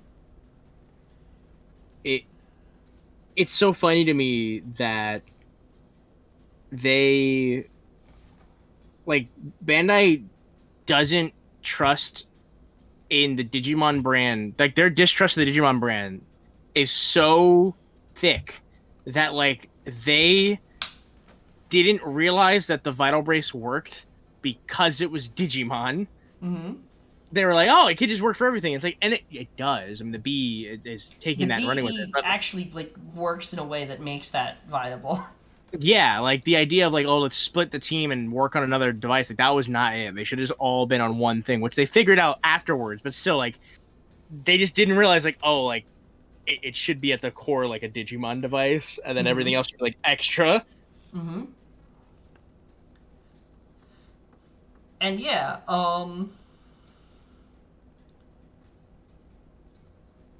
and yeah, just to finish this off, because we are actually getting to that. That was what the theory was supposed to be, and we didn't realize it was going to take us an hour and a half to get through Ravel shit. I'm not surprised at all. Neither am I. But when Digimon were first discovered in the 1990s, the first thing that hackers did with them was, like, the establishment of the different types from the different ways people used them. Ever since they were revealed to the public, research has evolved in order to bridge the gap. That's been the goal all along. Especially after Iggy cut ties, everything has been about establishing and nurturing the ability that comes from a bond between a human and between a Digimon and a tamer. Absolutely. It can even transcend their death.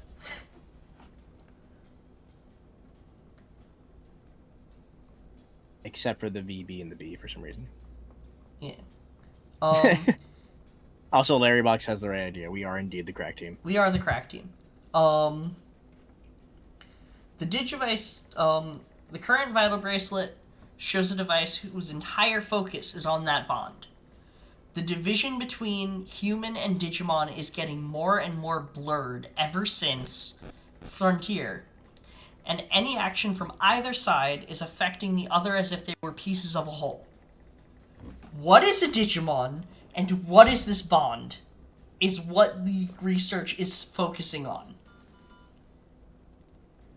And then he ends it off with the fucking Vital Brace theme. Which I never saw the lyrics. Like, it's pretty crazy. Or rather, what is officially known as the Digimon Project theme song.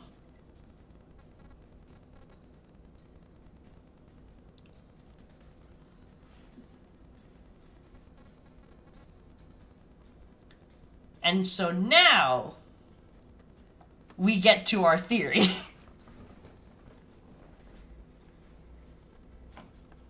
So, basically, let me just pull up what I had sent you. So if I pull it up on my phone, I won't be able to read chat anymore.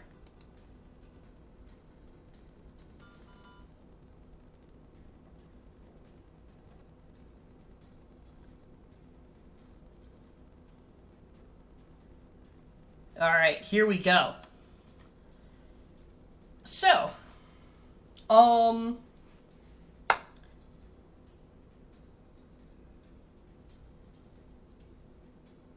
So, Digilab is explicitly working on a system that is blurring the line between Digimon and Tamer.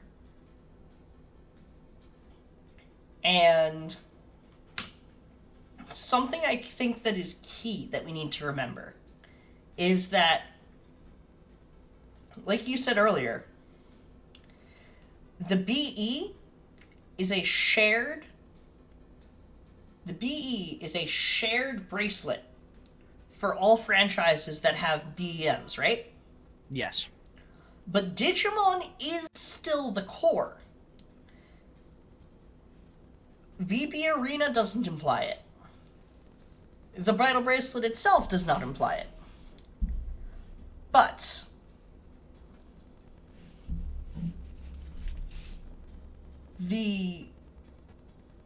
here's the thing. There is an infinite number of DIMs that can be made. Because A, just because of how many Digimon there are, and B, because as the people who research Digimon, Digilab can always find or create more.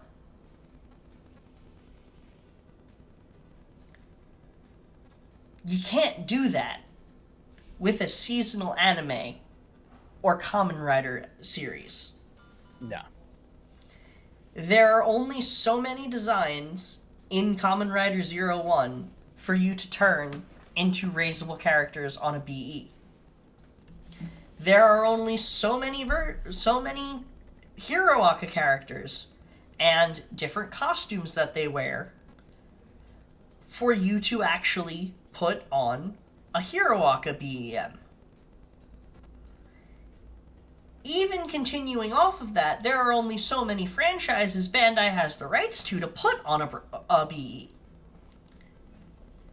So from the perspective of knowing this was designed as a Digimon device, what, beyond the simple additional funding, does including this kind of data do for us? Operating on the idea that Proximamon basically blew up the digital world, it could be that the other types of BEMs are in fact being used as part of the data reconstruction of the new digital world that's going to replace Ragnarok.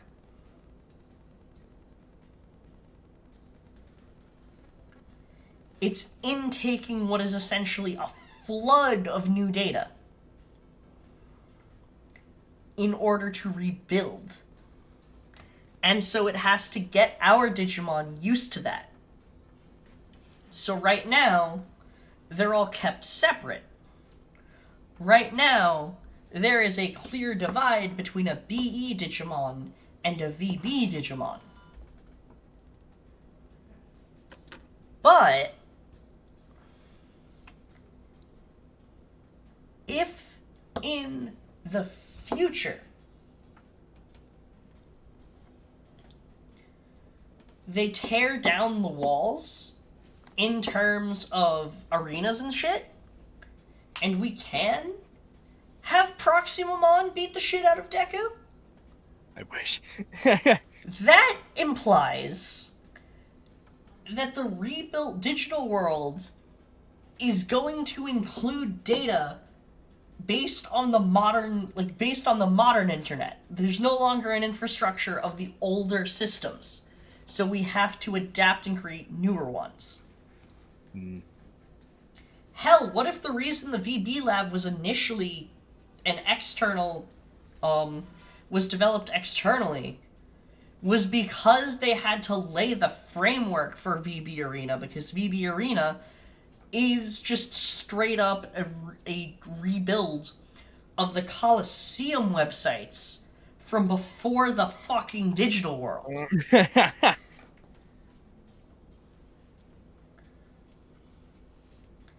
But to take that a step further, I think the actual goal of fusing of like blurring that line between Tamer and Digimon is with like the kind of like end terminal being a rider system. Like literally just straight up Kamen Rider. Because here's why. All the way back to fucking the Digivice, we have an interaction with the actual, like, digital waves, for lack of a better term. Be they radio, Wi-Fi, Bluetooth, whatever.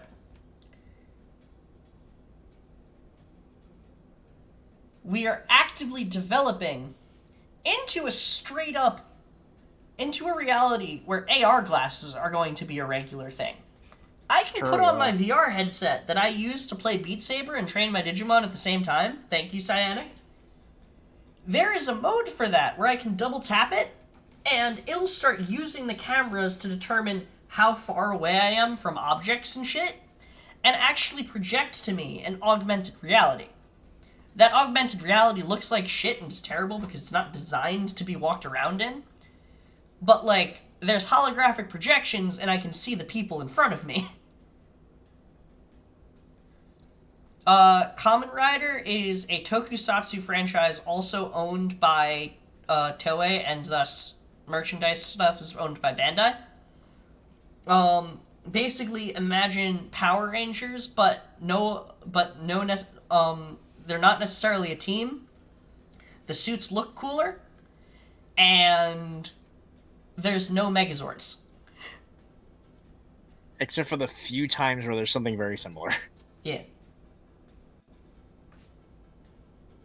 Honestly, gotta love Zero One's Mammoth Mecha. Yeah. Or the, what were they called? The giant motorcycle, like, mechs from not Zero One, goddamn it, Zeo. Ooh, I gotta look at that. Or that new rider, the pink one that, like, is like a giant jellyfish mech. Oh, yeah. I feel like there's another one, too. Technically, if you want to say... You realized I was joking and talking about Amphimon, right? Oh my god! I'm sorry, I was thinking of the, there is something like that in one of the seasons, though. Of course there is. Because we needed more evidence for this one. Oh, yeah, true. So, basically, I want you to think about this for a second. A biomerge is basically supposed to be a tamer and their Digimon partner being on such the same wavelength that it's practically a second body for the tamer and they're in sync like a fucking Pacific Rim Jaeger. Right? And yes, it's like Japanese Spider-Man. It's exactly like Japanese Spider-Man. Yeah. But yeah, so like Pacific Rim style shared control of a body. Now let me ask you this. In a world where AR becomes an actual thing, if the line between VR and AR gets blurred, or even just AR becomes a more common thing in our society, being a Digimon tamer is going to be a massive fucking advantage. Like, if you've ever played Watch Dogs, it would be like Watch Dogs. But taking that a step further, the strongest possible bond where the human and the Digimon start to practically blend with each other is literally going to be practically a Kamen Rider. Take that a step further and actually develop body armor for it. You have like a fucking like Halo style AI assisting in the operation that knows its partner so well it could actually do things like predict movements. Because it's the same person.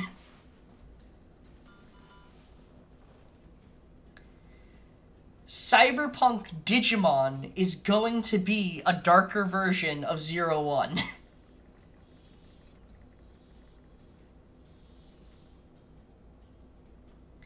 You know, And now I want you to think about whether or not Hirobi is one of the Digimon that Barbamon was trying to protect. oh, oh my god. You know, there is something that I thought of. Mm-hmm. Now, we mentioned after,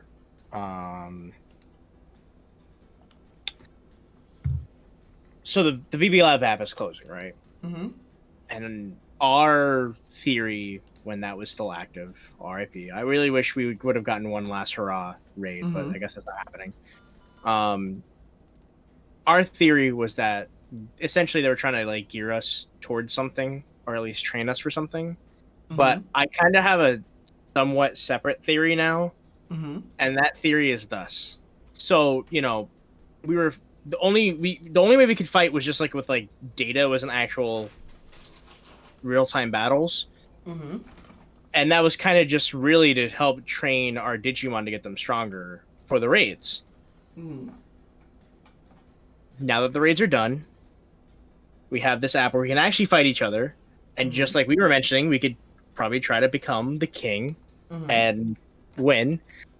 My headcanon is that we did it. Like we did save the digital world, and now we can just fuck around. Like those battles and the returns and everything, that was real. But we did save the world. We did it. And now that we're done, we don't need raids anymore because there's no more threats. At the moment. Shit. That's insane. But it makes sense. Lab is shutting down. Fuck. Lab is literally shutting down. Like, we're done. Like, there's no more raids anymore. We're not gonna need them. There was a fucking, like, dark area style Digimon outbreak where we needed the Vital Bracelet system to be released before it was ready. Take on all of those raids. Finally, the digital world is back under control. We get in-house software. It's fucking terrible, but we finally have direct battles. And the entire system makes no sense and starts incorporating data from outside that probably needs to be used to, like, patch holes in the fucking system. And on top of that, we're now allowed to raise a Digimon that can rewrite the digital world at will, and is probably the reason those Digimon escaped in the first place. Yep. Holy fucking shit.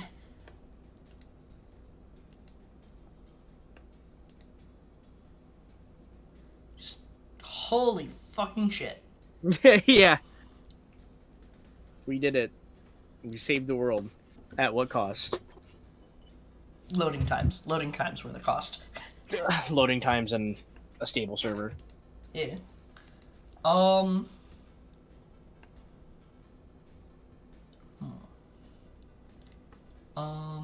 But yeah, like, I legitimately think that,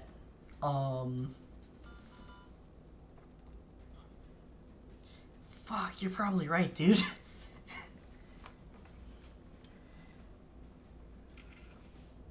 Raids are gone, you know? Raids are gone. Raids are gone. We did it. We won. We saved the digital world. Congratulations, everyone. Yeah, and the last battle was with Cherubion, which is one of the Sovereign. Not one of the Sovereign. One of the 3 Great Angels. Yeah, sorry. That's one of Colonel's bitches. We literally took back the digital world. Oh shit, you're right, yeah. And we're getting to... The Dragon Bee Dim has Royal Knights on it. The last Dim cards we got had Royal Knights on them. You're right.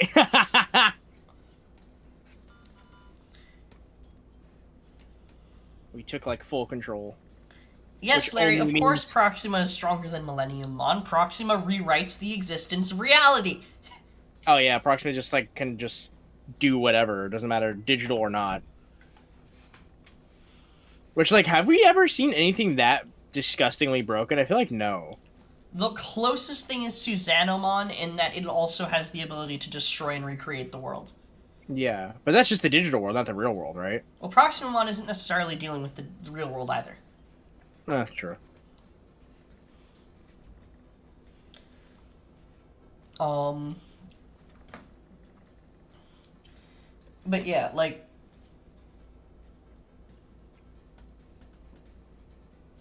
something we were theorizing with all these with like the things of like simulations and shit,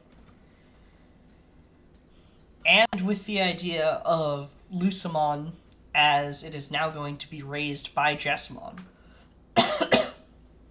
kind of suggesting that what's the word I'm looking for? Oh yeah, the Dragon BEM might kind of be a twin reboot. Yeah, I was thinking about that too. It kind of is in a way, if you think about it, because like we got It's either a twin reboot or it's meant to be, or the shift in focus is that BEMs are going to go back to the like IC era family system. Like we had like the dim volumes like 1 to 3 were pendulum style, and then now we're getting what's the word I'm looking for? IR style. Yeah. Um We're back in control. yeah. Like basically like the kind But of like that could only mean one thing. The pendulum will swing back harder than ever. oh And god, some yeah. crazy shit is gonna happen. And I sincerely hope that the crazy shit that happens is something absolutely fucking insane. Like okay, I sincerely hope that what goes down is just straight up the plot of 01. Like it's just like that's it, enough with humanity. And like fucking possesses an army of like robots in some like random Chinese factory or some shit. Because I don't care. I want to live in the world where the Harmony ending of Digimon Survive is reality. I know it would suck, but we have our Digimon, so we'll be fine. I find it hilarious that that's so far the only ending I have seen because that's the ending I got. I still haven't seen the true ending yet. I don't even own the game yet.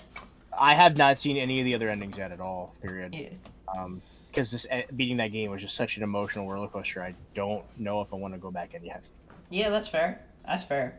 But yeah, like legitimately, what do you think the next thing is gonna be with the Vital bracelets?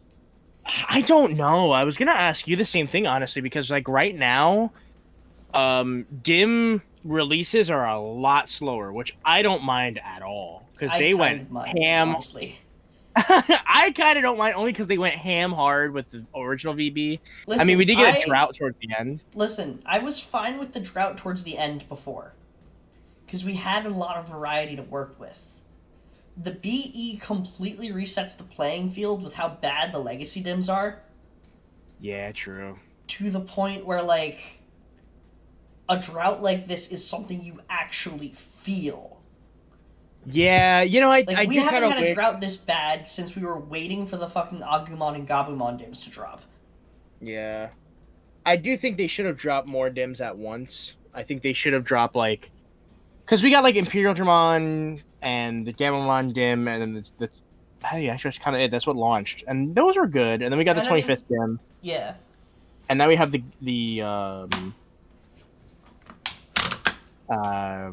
what's his name? Angoromon dim. Yeah. And Jellymon's coming out sooner than later. I do think they probably should have came out with, like, a volume. Like, the Animal and Dragon one should have came out, like, at the same time. Like, I think all those should have dropped at once. Yeah. But I think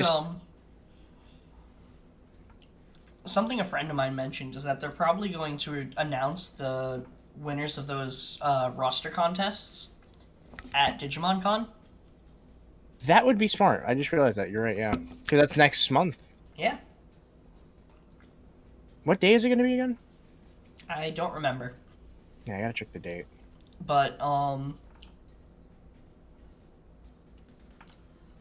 the the lack of legacy viability is something that infuriates me to no end. Because Yeah, like it's. I feel like shafting them this hard hurts more than it helps. it does, and I feel like it was really a monkey's paw. I was like, man, I really wish we got more. I wish we got a bottle brace too, and we could still. It was backwards compatible, and they're like, it is, but it's not compatible with the old app. We're gonna shut down the old app, and the old dims are gonna suck. And it's like, okay, It's like I'd be fine with them being like listen, if they just straight up made it so that every single Digimon on the legacy dims just got a straight times 10 increase to their existing stats and that's it, we would be in a way better position stat wise. So that legacy mons were still viable, you still had a reason to have the old dims, but it would still have the BE mons in a significantly better slot because they can increase their stats. yeah. But that doesn't nuke the viability of the legacy dims. And people are still going to buy the BE memories because they're going to have different rosters anyway. And aren't some of the legacy dims still up for sale anyway? Like that would help Yeah. drive growth with them too. Yeah. It Honestly, is. honestly the only reason I'm really annoyed is because the Imperial Dramon dim has the shittiest roster they could possibly have given it. I don't. I understand the frustration, but I don't really mind the roster because I feel like as a pack-in, if they would have given it a more like banger roster, I feel like that would have been a pretty bad precedent because then it'd be like, okay, well these are like Digimon that like are either A have to get re-released in another dim, or Mm-hmm. B, people are forced to buy like the pre-order one because like think about it like Ancient Warriors. Like Ancient Warriors never got re-released. That was That's a only a okay. That's a pack-in. good point, but that is a very good point. I think that what they should have done is just not used Imperial Dramon line as a pack-in for once. Use I something agree. else, damn it. I agree, but for some reason I don't know why, but they kind of Like, especially because we haven't gotten an Omegamon on anything but the fucking colon dims. So, like, do yeah. Agumon and Gabumon. That's a classic one. And then we can have Wormmon and Vmon be widely available for once. And like Larry said, no Grand Agumon, no Imperial Dramon Black, which how do you make an Imperial Dramon dim and not use every Imperial Dramon form? Yeah, that On was pretty top of that, Ancient Warriors and Primeval Warriors had entire rosters of That's true, stuff yeah. to choose from and interesting like ways to like twist the idea, and they just use none of it. And that's what really gets me because I don't want like I want to have a viable Digimon, but I don't want Wormmon to be stuck with Stingmon. Yeah, Linear. Listen, I'm fine with a limited roster on a pack-in, but linear evolutions on a device like this is so dumb. well, Ancient Warriors is $10 on eBay, but then again, those might be the bootleg ones, which I don't. I mean, it Might be doesn't the really. bootleg, but honestly, I wouldn't be surprised if Ancient Warriors suddenly dropped in price now that it's basically it doesn't have the Do. same appeal as before. That's true, yeah. Because like the original Vital Brace is pretty much irrelevant at this point. Like, Mm-hmm. you know, I'm still really bummed out that like the tamer number, like it's just like if you were to buy a new Vital Brace or a Vital Hero, which are still being sold, like you get one of those and you press like the bottom button, it's telling you like log into the app, and like that's never gonna like work again. You know what I It's mean? never gonna work again. Like that's a fucking shame. I don't like that at all. Like I really don't like the fact that they're That is shutting something it that they down. should bring back, at least. I mean, there is a rank in the new app. It's just really random as far as how it works, and it doesn't affect your actual brace. Like it doesn't send that information. Because according to Cyanic, when he was looking through the BE and like how its firmware works and stuff like that, um, the app no longer. I don't think the app checks for like anything anymore. I don't even think it checks if you beat like you know, like back in the day, if you beat like the last level in adventure mode, like the app would check that for you and like kind of check that box. I Yeah. don't think the new app even does that. Like the brace itself handles that. So like it seems like the new, like the way they have it set up is like the new app is pretty divorced from the brace. And like while the brace itself is a more fun and more robust toy, I don't like that we couldn't have had both. Like it had to be one or the other almost. Yeah. And it's just a shame because I think I'm that gonna that's miss less the yeah. I think that that's less a kind of like actual like monkey's paw trade off that's going on, and more just that they're rebuilding the app from scratch with a new team in house because Bandai is scared of letting other people handle Digimon. Yeah. Part of me wonders if it's less of a case of Bandai's scared and more like Digilab knows exactly what they're getting into by letting other people handle Digimon and want to do it as little as possible. And I mean that both in the sense that, like, no, we can't trust you with this, it's too sacred, you don't understand it well enough. Only Habu is the only person who's new to this that we can trust. And also in the sense that, like, listen, we need to be very careful who we give access to the Digimon programs and stuff, because they don't know what they are, really. They don't know what we know about this. Yeah. I sincerely hope that one day someone from the Digilab actually listens to this podcast and is just like cracking up at the how close we get to reality and how far we are from it. Probably like these guys are Like the equivalent of like an alien in hiding, listening to the fucking like tinfoil hat conspiracy theorists. Oh, almost there. Yeah.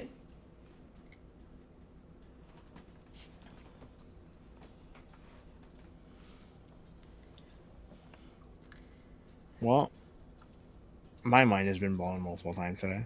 Not too surprised. Yeah. We reached 3 hours this time. Not surprising. I mean, that blog alone, Yeah. it's just like a lot. I mean, it's just like you have to comb over everything because there's just so much that's just like dropped there. You're just like, oh my. Exactly. Like it's hard not to just like ask the question why. Yeah.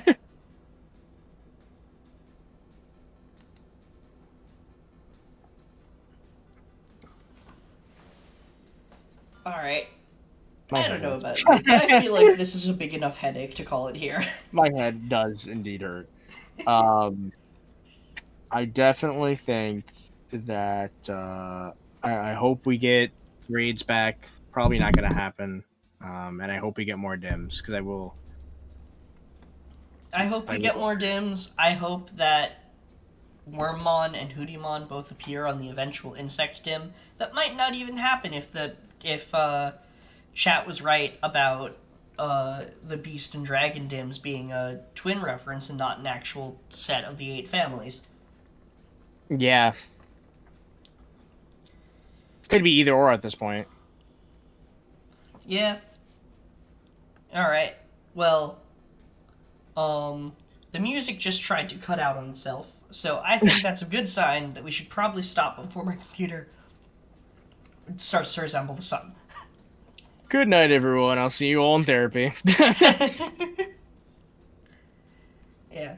Thank you, everyone, for coming, and we shall see you again next time for Monspiracy, which might be at a later time than usual because I have new class schedule now.